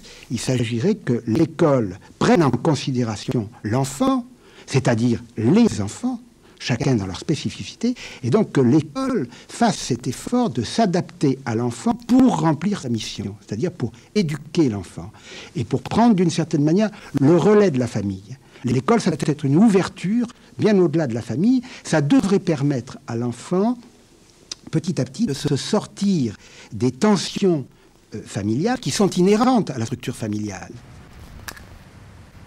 Ce qui est important chez un être humain, c'est ce qui le fait vibrer, ce qui l'intéresse, ce qui l'émeut. C'est ce qui ne se voit pas, et qui le fait vivre et qui donne sens à sa vie. C'est cela qui doit être dit aux enfants, à tous, comme le plus important dans leur personnalité. Einstein était un débile, caractérisé débile par l'entourage. Il n'a pas su lire avant 9 ans, 11 ans même vraiment, et il suçait son pouce et rêvait toute la journée. Ses parents l'aimaient comme ça, parce qu'il n'avait pas de trouble qui gênait personne, et que c'était une famille où on respectait chacun comme il était. On disait, il pourra toujours plus tard déambuler les pièces de toile de l'oncle machin qui est à Liverpool ou je ne sais où, et on le laissait tranquille. Et cet enfant, un jour, a voulu apprendre à lire et a amené à sa mère un livre d'électricité. Alors, quand nous avons en face de nous des enfants qui paraissent arriérés, parce qu'ils sont comme ça, dans leur monde à eux, qui sucent leur pouce toute la journée et qui sont des passifs, c'est peut-être un méditatif qui médite justement ce qu'il a créé un jour et qui sera la fameuse formule de l'énergie pour le monde entier, alors qu'il paraissait n'avoir aucune énergie. La paresse, ça n'existe pas. Non, je pense que la paresse, ça n'existe pas. C'est un symptôme qu'on qualifie de paresse, on met une étiquette. Alors c'est un paresseux. Oui. Mais pourquoi il est paresseux? C'est dans ses chromosomes? C'est dans ses gènes? On voit bien que ça ne peut pas tenir la route, cette explication-là. Bon. Eh bien, alors qu'est-ce que c'est que la volonté? On retrouve d'autres problèmes théoriques à ce moment-là. Un enfant qui ne fait rien est un enfant qui a, je dirais, l'esprit occupé par autre chose. C'est-à-dire que c'est un enfant qui ne peut pas s'investir, qui ne peut pas investir son énergie psychique dans ce qu'on lui demande de faire, parce qu'il y a des problèmes en suspens, qui ne sont pas réglés et qui le hantent. Très souvent, il n'en sait rien.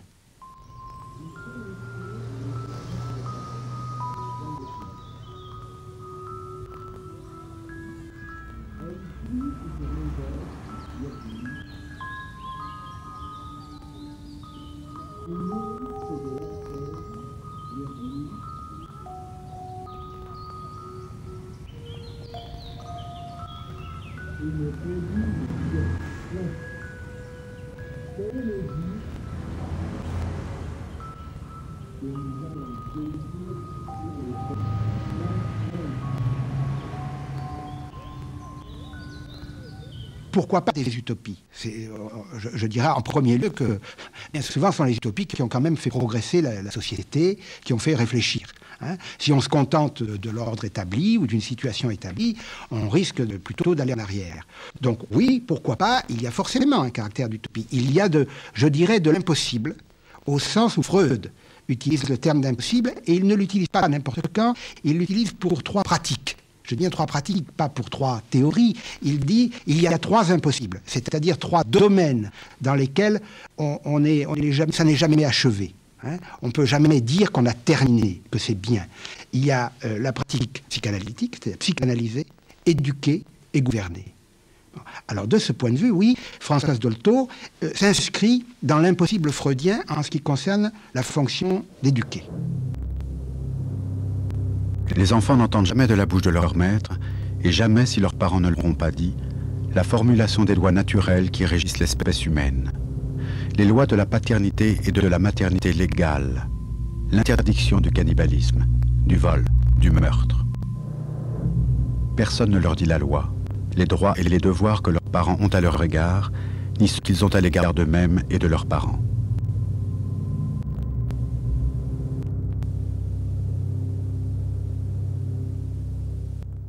Tout ce qui est dit attend moins en profondeur. Voilà le témoignage le plus authentique que je peux vous dire, si vous n'en gardiez qu'un, c'est celui-là. Ce qui est parlé des difficultés des parents est mieux que ce qui est tu, parce que l'enfant, les choses tuent, l'empêchent de se construire. crois que la meilleure manière de comprendre la notion de parler vrai est à relier à celle du traumatisme. Quand se pose vis-à-vis d'un enfant la question de savoir si on va lui dire telle ou telle chose douloureuse qui se soit passée dans la famille. En général, dans ces cas-là, ce qu'on pense, c'est qu'il est question de lui éviter la souffrance du traumatisme en tant que tel. On pense que si on ne lui dit pas, c'est mieux pour lui, il sera toujours temps qu'il le sache. Et on pense que là, en effet, on lui a évité un traumatisme. Il s'avère que les choses sont plus compliquées, que ce qui est traumatisant, et là c'est Françoise Dolto qui nous le dit, et très souvent, ce n'est pas l'événement en lui-même, mais ce sera la présence ou l'absence de paroles dites sur cet événement.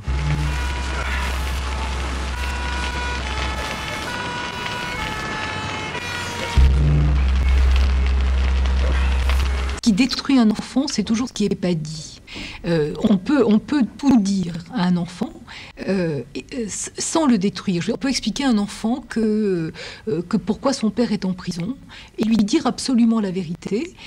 C'est quelque chose qui ne va jamais le traumatiser. C'est ce qu'elle dit, c'est que la vérité, ça ne peut pas traumatiser. Ça peut être douloureux, ça peut faire beaucoup de chagrin, ça peut faire pleurer parce que c'est difficile, parce que dire à un enfant que son grand-père est mort, c'est provoquer chez lui beaucoup de chagrin, mais ça ne peut pas le détruire. Par contre, cacher à un enfant que son grand-père est mort et lui expliquer qu'il est parti en voyage, enfin mentir, c'est quelque chose de terrible parce que l'enfant, et Françoise le dit, sait toujours intuitivement la vérité.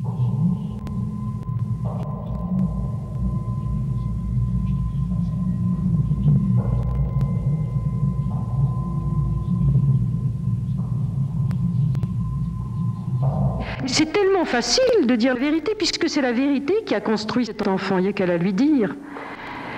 C'est d'une telle facilité que c'est déconcertant. C'est aussi facile que l'œuvre de Christophe Colomb. Et les gens n'y pensent pas. Ils n'ont qu'à dire la vérité.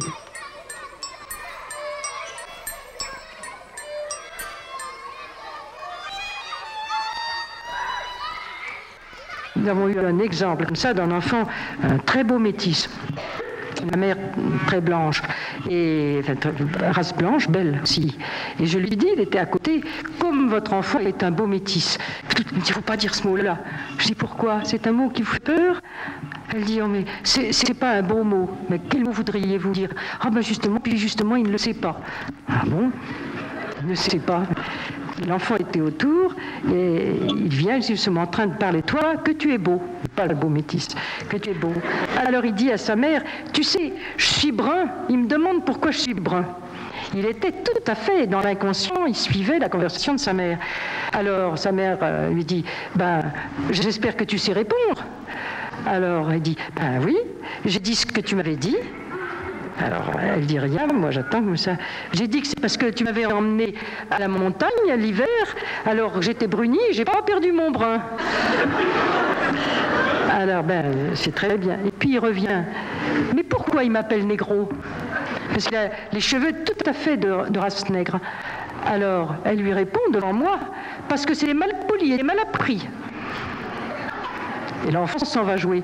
Je lui dis, mais pourquoi vous lui répondez que d'avoir des cheveux de la race nègre, vous venez de me raconter que vous avez un amour tellement fort pour le père de cet enfant, 6 ans de vie commune, la famille, alors elle lui dit, mais tu n'as pas besoin de papa quand il lui demande, puisque tu as tes oncles et ton grand-père, côté maternel. Bon, soi-disant qu'il ne veut pas connaître son père. Or cet enfant voit son père 2 fois par an, 10 jours, qui vient en Europe, parce qu'il est un notable de son pays d'Afrique.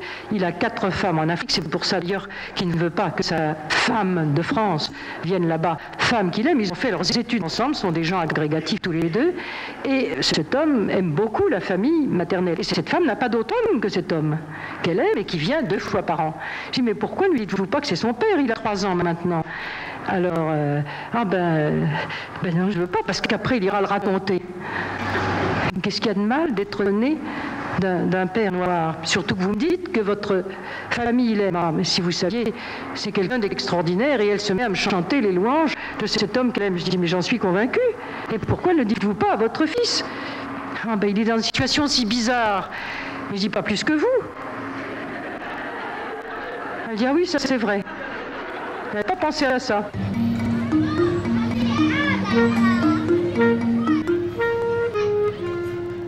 Cela ne veut pas dire pour autant qu'il faille tout dire, tout le temps et n'importe quand. Commenter la vie quotidienne en permanence n'a aucun sens. Il faut aussi savoir parfois attendre les questions de l'enfant.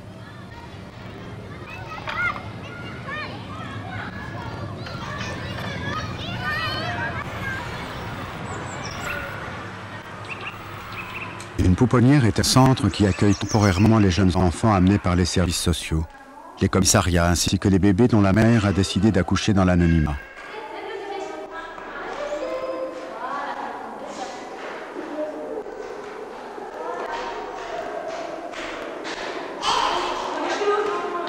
Cette pouponnière a la particularité d'avoir travaillé plusieurs années avec Françoise Dolto. Chacun des enfants est placé sous la responsabilité symbolique d'une personne extérieure à la pouponnière. On l'appelle la référente.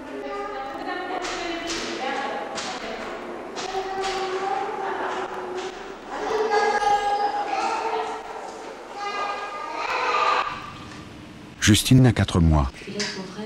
Sa mère avait souhaité ne pas reconnaître l'enfant à sa naissance. Aujourd'hui, la référente de Justine vient lui annoncer une nouvelle importante. Elle va rencontrer ses parents adoptifs.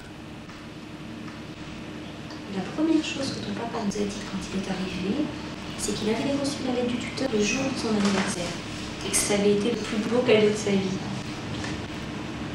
On a beaucoup parlé de toi, on a expliqué la petite fille que tu étais, et puis ce qui t'était arrivé aussi dans ta petite vie.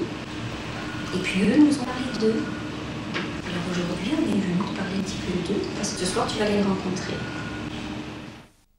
Alors tu vois, je te dis, là c'est ton papa et ta maman, devant leur maison, celle qu'ils avaient avant.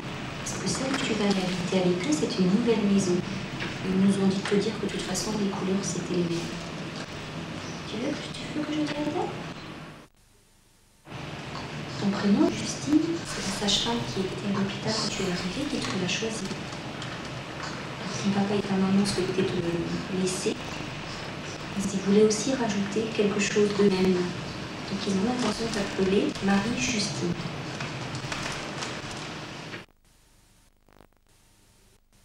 Et c'est vrai que c'est une petite fille qui, pendant les 4 mois, elle a été très patiente, très calme, très souriante, détendue, qui paraissait passer ces 4 mois très tranquillement, pas dans une attente douloureuse, hein, mais dans une certaine tranquillité. Sauf, effectivement, à la mi-décembre, où il y a eu un jour qui a été particulièrement douloureux pour elle, où elle a beaucoup pleuré.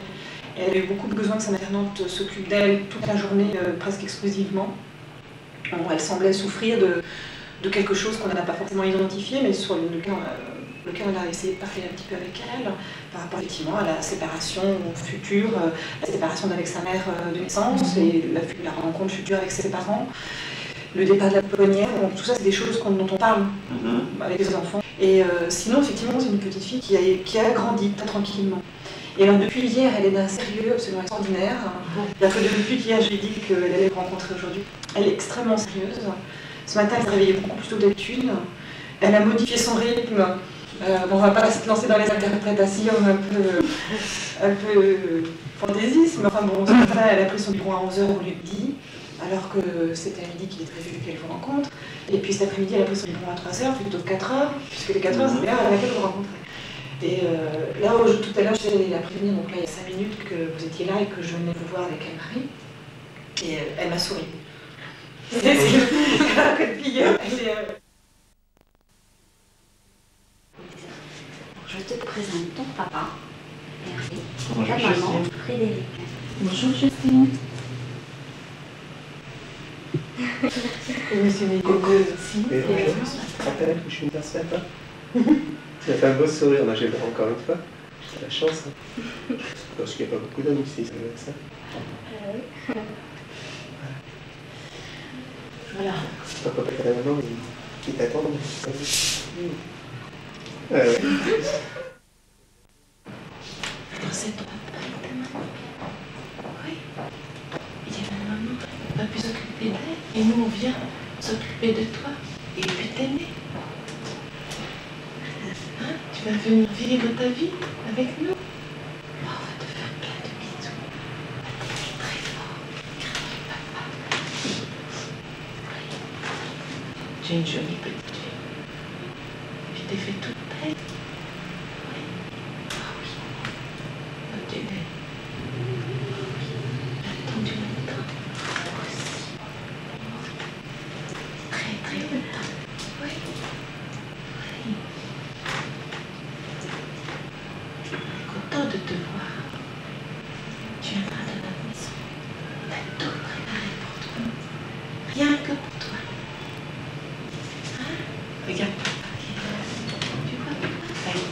les trois.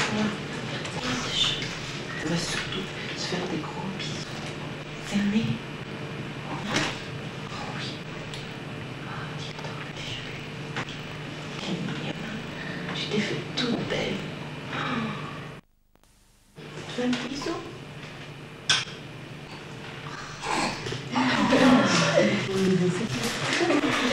Je souffle. Tu vas venir? Je viens, chérie.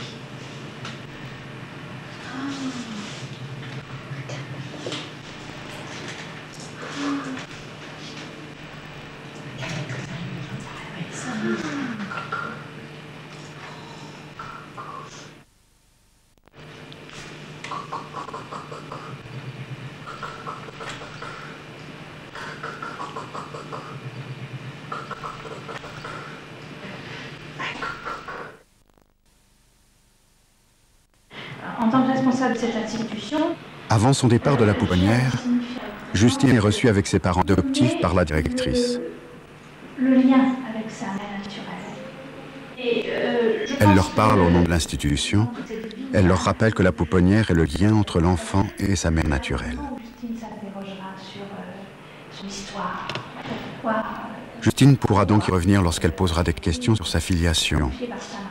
Les informations données par sa mère naturelle ont été dites à l'enfant. Elles sont rassemblées dans un dossier et pourront, plus tard, lui être transmises. De la mettre au monde sans préciser sa filiation. Mais le plus important, c'est la fonction symbolique que la pouponnière va prendre pour Justine, parce qu'elle y a vécu les premiers mois de sa vie. Justine aura des questions à poser par rapport à ce livre quand même. Elle verra quelques éléments d'histoire de sa maman, peut-être qu'on aura dans le dossier, que pour lui transmettre. Mais elle vous posera des questions. Et je pense qu'à ce moment-là, l'existence dans la réalité et la fonction symbolique de cette maison sera importante. Très importante. Tu vois, c'est pour dire que tu quittes la pouponnière. Voilà. Alors, écoute, c'est la première fois qu'on fait ça. Bravo.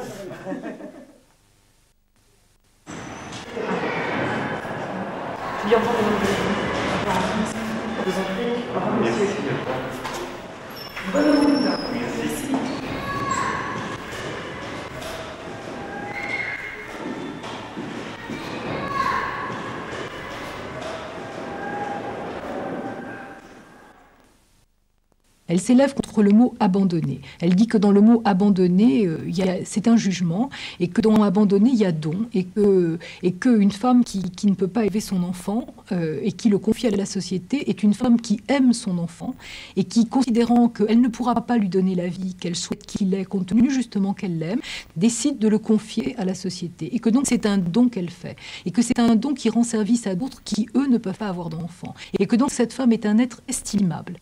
Il y a plein de gens à 18 ans, par exemple, à 20 ans, enfin, au moment de se marier, qui, en voyant le livret de famille, apprennent qu'ils ont été adoptés. Ça fait des ravages absolument sur eux, sur toute leur vie. Et en général, ça a beaucoup handicapé leur vie avant, parce qu'évidemment, ils ont vécu dans le mensonge, enfin, avec des gens qui les trompaient. Tout s'écroule. Ah bah oui. Enfin, vous vous rendez compte, à 18 ans, vous apprenez que vos parents ne sont pas vos parents de naissance. Ça veut dire que pendant 18 ans, ils vous ont trompé. Enfin, ça, c'est vraiment... tous les gens qui ont vécu ça le disent, c'est absolument terrible. Enfin, on ne peut plus croire à rien. Et en plus, l'expérience clinique prouve que comme l'enfant, justement, a ce savoir en lui, il y a toujours des symptômes. Enfin, il y a des enfants qui ne peuvent pas lire et écrire, par exemple. Hein, c'est pour ça que c'est si stupide de les envoyer en orthophonie avant d'essayer de comprendre le sens de leurs symptômes. Il y a des enfants qui ne savent pas lire et écrire parce qu'il y a une histoire comme ça gigantesque, monumentale d'identité. Comment voulez-vous apprendre à lire et écrire alors que l'identité qu'on a n'est pas, au fond, la vraie identité? Enfin, votre vraie identité, vos vraies racines vous sont pas dites, ça s'écrit identité. Hein. Il y a des bébés qui ne dorment pas ou qui, à cause d'histoires comme ça. Et si on n'a pas osé le dire quand l'enfant était petit, on se dit c'est trop tard? Non, c'est jamais trop tard. On peut très bien dire à un enfant, il faut le dire, mais on peut très bien dire à un enfant, je n'ai pas pu. Il faut des mots qui humanisent. Si on explique ça à un enfant, c'était trop douloureux pour moi, j'ai pas pu te dire. L'enfant comprend. C'est pas un drame, je veux dire, il comprend qu'il n'a pas été trompé, que c'est pas parce qu'on le prenait pour un imbécile qu'on lui a pas dit, que c'est parce qu'on souffrait trop. L'enfant comprend extraordinairement bien les souffrances de l'adulte. Alors à quelque moment que ce soit, si on n'a pas dit, il faut dire, puis il faut dire pourquoi on n'a pas dit.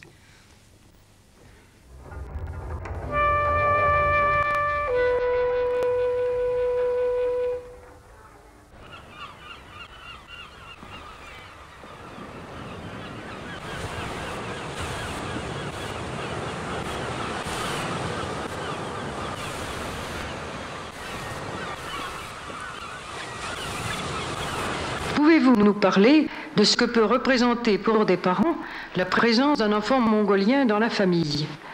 C'est une phrase très floue.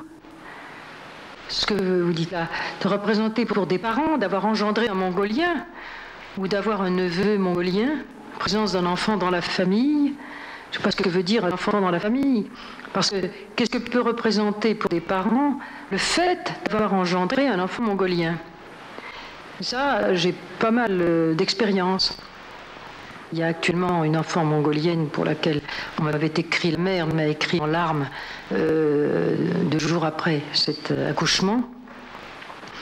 Et je lui ai répondu tout de suite, alors que à ce moment-là, c'était pour moi très difficile, parce que j'étais juste une opération à ce moment-là, moi, mais j'ai senti que c'était très important.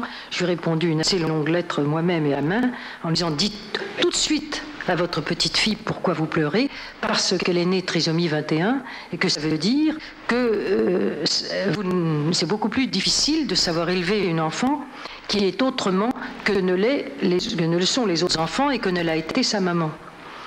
Et alors elle a lu cette lettre, son mari l'a lue, et l'enfant était fermé comme ça, et elle pleurait, et son mari était très désorienté.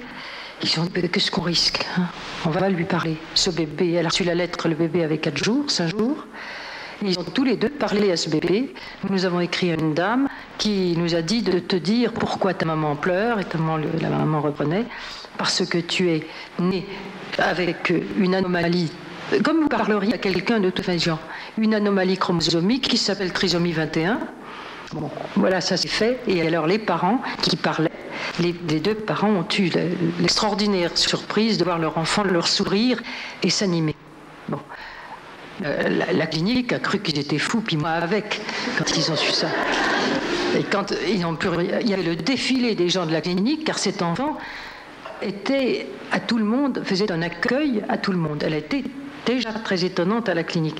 Bien sûr, tout de suite, les choses ont viré du fait que la mère a vu que cet enfant était en communication, car les enfants de trisomie 21 sont en communication exactement comme les enfants. Je ne sais pas comment à l'intérieur d'eux-mêmes, mais ils sont en communication si on communique avec eux. Et ben moi, je l'ai vue, cette petite fille. Elle est dans ce moment tout à fait au niveau des autres, elle est tout à fait surprenante. Et alors, la mère, quand elle m'a vu, m'a raconté ce qui s'était passé à la maternelle. Il y a une dame qui venait chercher le petit et qui dit à l'institutrice: ah, bah vous direz ce que vous voudrez, mais elle a une drôle de tête, cette petite-là. La personne, l'adulte, n'avait pas encore répondu que la petite vient se planter devant elle et lui dit en baragouinant: parce que je suis trisomie 21. Alors, elle dit à la maîtresse: qu'est-ce qu'elle dit? Elle vous dit qu'elle a une drôle de tête parce qu'elle est trisomie 21. Comment? Et puis elle le sait. Oh mon Dieu! Et l'adulte: voulez-vous vous asseoir? Lui a dit la maîtresse. Comme ça. Vous voyez comment l'enfant le prend. Bon, les parents m'ont écrit qu'ils avaient décidé d'avoir un autre enfant tellement ils étaient heureux de cet enfant-là, mais qu'ils ne voulaient pas, ils voulaient en avoir un autre.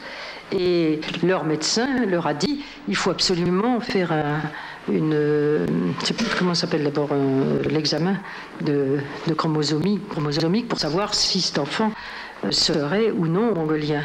Et le père a dit, avec la mère, ils ont décidé, il a dit: mais il n'est pas question, quel que soit cet enfant que nous désirons, comment il sera, je ne veux pas du tout, et ma femme non plus, faire un IVG si ça doit être un enfant mongolien, parce que notre petite, je ne la changerai pas pour un empire. Je suis attachée à elle, attachée à nous, se développera comme elle a se développé, nous ne savons pas, puisque le développement des Mongoliens est limité. Vous savez pourquoi? Voilà, ils ne font pas la synthèse d'un acide aminé qui est nécessaire, qui fait qu'il y a un vieillissement plus précoce. Mais s'ils sont heureux, s'ils rendent heureux au courant de leur vie, et que cette vie est plus courte qu'une autre vie, pourquoi pas? Et finalement, ils n'ont pas fait cet examen. Et le médecin n'y a pas tenu, il leur a monté le bourrichon, etc., qu'il fallait absolument le faire. De toute façon, il leur a dit: vous ferez ce que vous voudrez, mais on saura. Bon. Et puis, c'était pas un enfant mongolien qu'elle attendait, c'était un enfant de cariotype sain. Mais la petite était au courant, on ne sait pas comment, de tout ce qui se passait. Parce que au courant qu'ils voulaient avoir un autre enfant, ils en parlaient. Et la petite, bon, comme toutes les petites filles, sont contentes de ce que papa-maman décide. Un enfant, pour elle, qu'est-ce que ça voulait dire? Et alors, elle a tout de même posé la question de confiance à son père. Elle avait donc, il m'a dit, elle avait compris qu'on avait fait cet examen, que finalement, au début, nous ne voulions pas faire, on en parlait autour de nous. Et elle est venue le trouver. Il a dit, la petite sœur et le petit frère d'après, il sera comme moi ou pas comme moi? Alors le père lui a dit, tu veux dire quoi? Trisomie 21? Alors, il a dit, ben, écoute, tu le sais, nous avons fait l'examen. Eh bien, il ne sera pas comme toi. Il dit, j'ai senti un voile de tristesse, ma fille. Et je lui ai dit, tu es triste? Et elle a fait comme ça. Mais tu pourras jouer avec lui quand il sera plus grand. Puis tu lui expliqueras comment c'est d'être trisomie 21. Tu sais, ça l'intéressera, lui, qui ne le sera pas. Alors elle était toute contente que son père lui dise ça. Et quand le petit frère est né, elle l'examinait partout et elle a demandé comment on peut voir qu'il n'est pas trisomie 21. Elle a dit par un examen. C'est-à-dire, on lui a expliqué. Elle dit, c'est bien la médecine. Parce que ça se voit pas pour un bébé.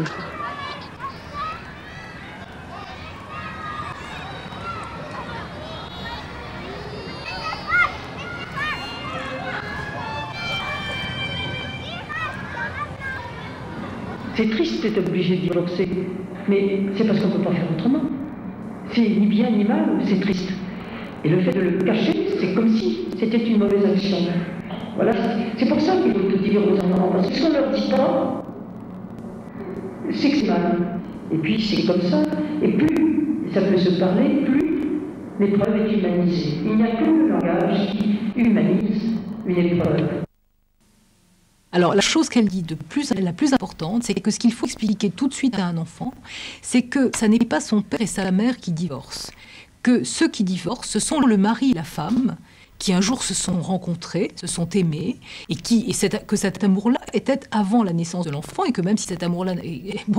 parce que si cet amour-là n'avait pas été là avant, l'enfant ne serait pas né. C'est très important de dire ça à l'enfant, et d'expliquer à l'enfant que, bon, lui-même le sait dans sa propre vie, avec ses petits copains et tout, il arrive qu'on aime très fort quelqu'un, que ses parents se sont aimés, qui se sont aimés comme mari et femme, assez fort en tout cas pour que lui naisse, même si c'était pas très longtemps, même si, bon, c'était comme ça, et qu'à un moment donné, ça arrive qu'on ne s'aime plus.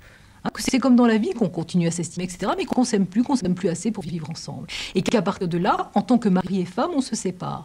Mais qu'en tant que père et mère de l'enfant, on restera toujours, pour toute la vie, père et mère de l'enfant. Il faut savoir, c'est énorme à raconter à un enfant. Enfin, il y a des enfants, quand on leur raconte ça dans un bureau, ça les remet complètement en place. Il y a des enfants qui s'imaginent, par exemple, que si les parents divorcent et si la mère reprend son nom de jeune fille, par exemple, ou se remarie, prend un autre nom, eh bien, eux vont changer de nom.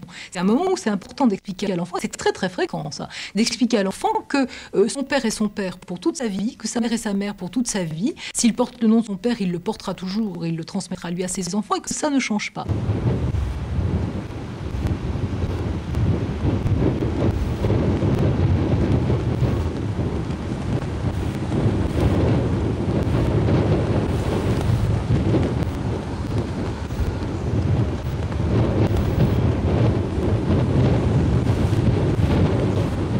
Comment diriez-vous à un enfant qu'il va mourir s'il manifeste bien entendu le désir de le savoir?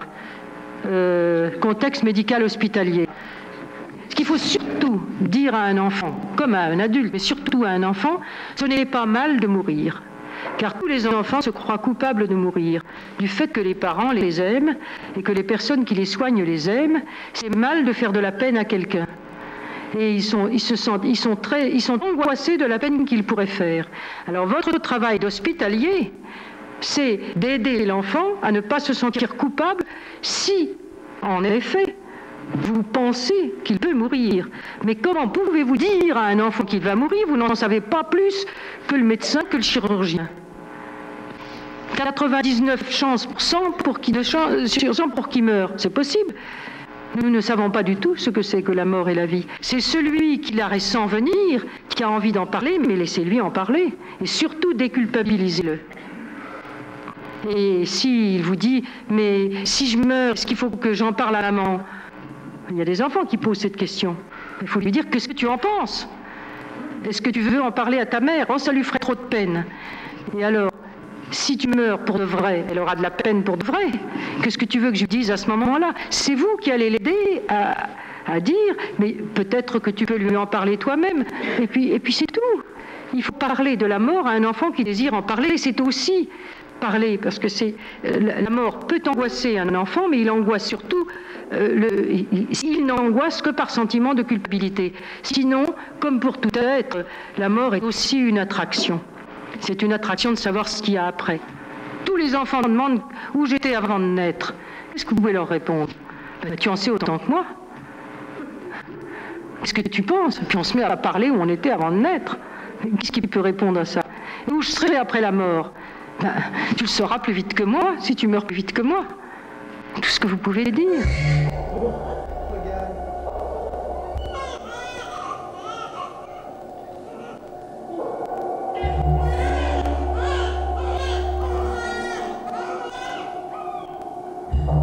Le jour où tu as décidé de naître, tu as choisi un homme et une femme qui étaient dans l'union sexuelle.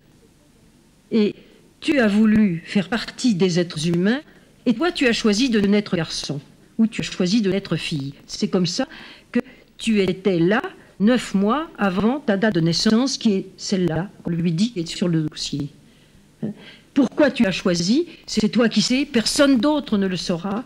Et alors, tu as survécu, par exemple, la mère a essayé 1 ou 2 avortements, et l'enfant, j'ai eu soigné comme ça un enfant qui est resté infirme de ses essais d'avortement ratés. Bon. À partir du moment où il l'a su, on a su l'histoire, parce que j'ai pu le savoir par la mère qui a pu me le dire, eh bien, ça a été extraordinaire, parce qu'alors qu'il s'est pris en main au point de vue, alors qu'il devait être un gravataire, et il est actuellement quelqu'un qui marche même sans tripode, alors qu'il a été, je l'ai vu à 9 mois, cet enfant qui paraissait un grand arriéré, mou. Il n'y avait même pas de colonne vertébrale, soi-disant. Or, tout ceci était un langage de refus de vivre pour être conforme au désir de sa mère qui n'avait pas pu être satisfait puisque l'avortement avait été raté. Et c'est le fait de lui dire en mots tout ce qui était cette vérité qui a fait cet enfant s'assumer d'avoir eu un désir qui a pu surmonter le contre-désir à vivre qu'avaient ses 2 parents. C'est ça qui est extraordinaire quand on mène la psychanalyse jusqu'au désir de vivre qui est la responsabilité de chacun de nous. Quand ceci peut être donné à un être humain, on lui rend complètement une sécurité que personne ne peut ébranler. Oui, elle dit on choisit de naître. Elle dit tout à fait on choisit de naître. C'est un peu dur à encaisser. Hein, c'est difficile à comprendre et c'est un peu dur à encaisser. Je crois que quand on dit des choses comme ça, on les pense profondément. Tout le monde n'est pas obligé de penser profondément ce que pensait Françoise Dolto. Donc je crois que ceux qui veulent utiliser ce type de formulation, il faut qu'ils les aient travaillées et il faut qu'ils se demandent si vraiment ils y adhèrent. Moi j'y adhère pas toujours. Pas toujours. Parfois je m'en sers avec tel enfant et parfois pas. Si l'analyste le pense et arrive à le dire pour tel enfant, effectivement, ça l'intronise. Enfin, c'est une des manières de l'introniser comme sujet. Hein. C'est très important pour les enfants qui ont été conçus dans la violence et dans le non-amour. Hein. Tous les enfants n'ont pas été conçus par un homme et une femme qui s'aimaient et qui ont souhaité avoir un enfant. Je dirais même que c'est l'exception. Donc, tous ces enfants qui ont été conçus dans le non-amour ou lors de violences, des viols collectifs ou individuels, leur faire savoir qu'ils ont leur mot à dire, hein, c'est vraiment de ça dont il s'agit, peut véritablement les introniser comme sujet.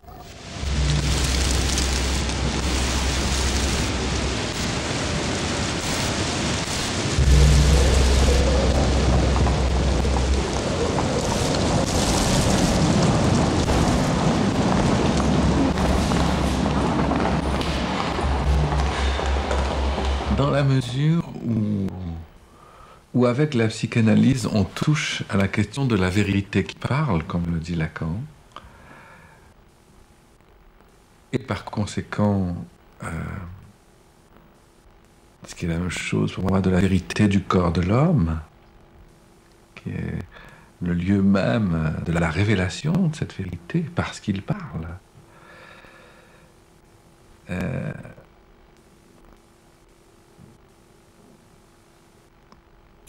Tout ce qui touche à ça rencontre une résistance, nécessairement.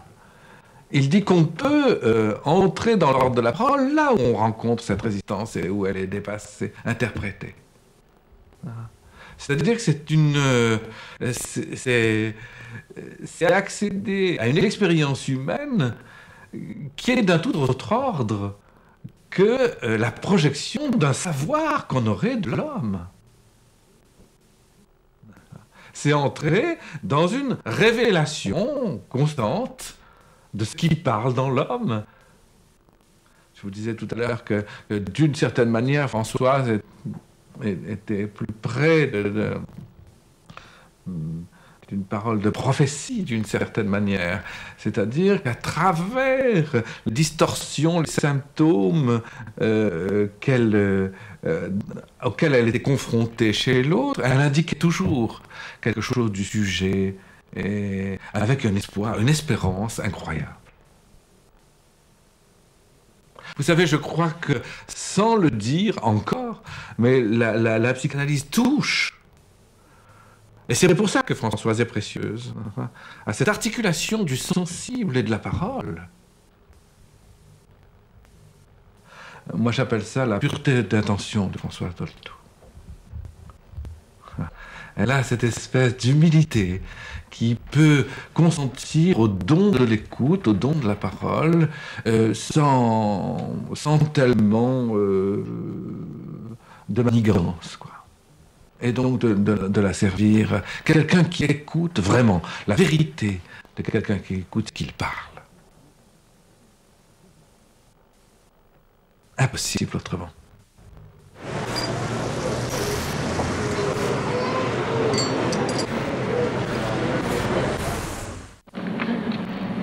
Est-ce qu'après 50 ans de métier, on a encore le trac devant un groupe? Ça dépend de qui est on. On a encore le trac, moi je ne sais pas c'est qui on.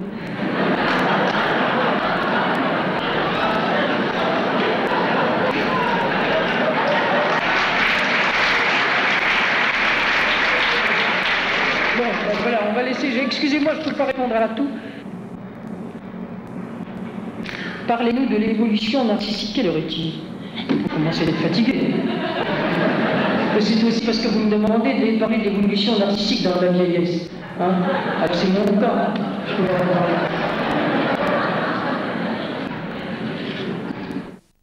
Un jour, elle pleurait. Elle avait des larmes qui coulaient. Et je me suis approchée pour la consoler en lui disant « Ça va pas, Françoise, tu es triste ?» Et elle m'a dit « Non, non, je ne suis pas vraiment triste. Mais tu vois, regarde, tu sais très bien que je suis curieuse de cette mort, etc.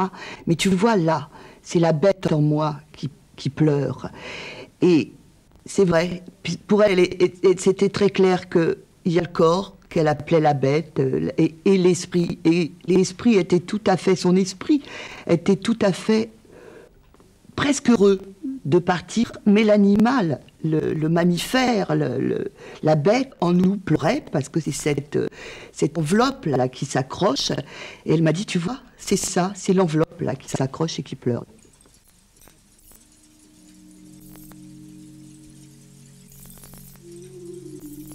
Il m'a dit un jour, comment ça se fait que le Père Noël, il y en ait tant, parce qu'on se promenait dans les rues, il y avait des Pères Noël. Tu vois, il s'est déguisé en Père Noël. Alors il me dit, mais alors le vrai? Ben, je dis, le vrai, il n'est que dans notre cœur. Il n'est pas vivant, mais il est vivant. Au moment de Noël, dans le cœur de tout le monde qui veut faire une surprise. Et il écoutait tout ça, il me dit, alors, le lendemain de Noël, il ne va pas s'en aller dans sa charrette avec ses rennes, il ne va pas remonter dans les nuages. Je dis, qu'est-ce que tu crois? Ben non, puisqu'il est dans notre cœur. Ben, je dis, oui, justement. Ah bon? Il réfléchissait. Alors si je me mets mes souliers, il n'y aura rien dans mes souliers. Mais je dis si. Alors oui, c'est toi et papa qui me mettront quelque chose. Mais oui, bien sûr. Alors moi, je peux être aussi le Père Noël? Mais je lui dis, bien sûr, tu peux être le Père Noël. Il était enchanté, ravi. Et il me dit en revenant, je suis content maintenant de savoir qu'il y a deux vrais. Et puis, tu sais, j'y crois au Père Noël, il me dit. Je dis, moi aussi. Et puis c'était fini.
Thank you.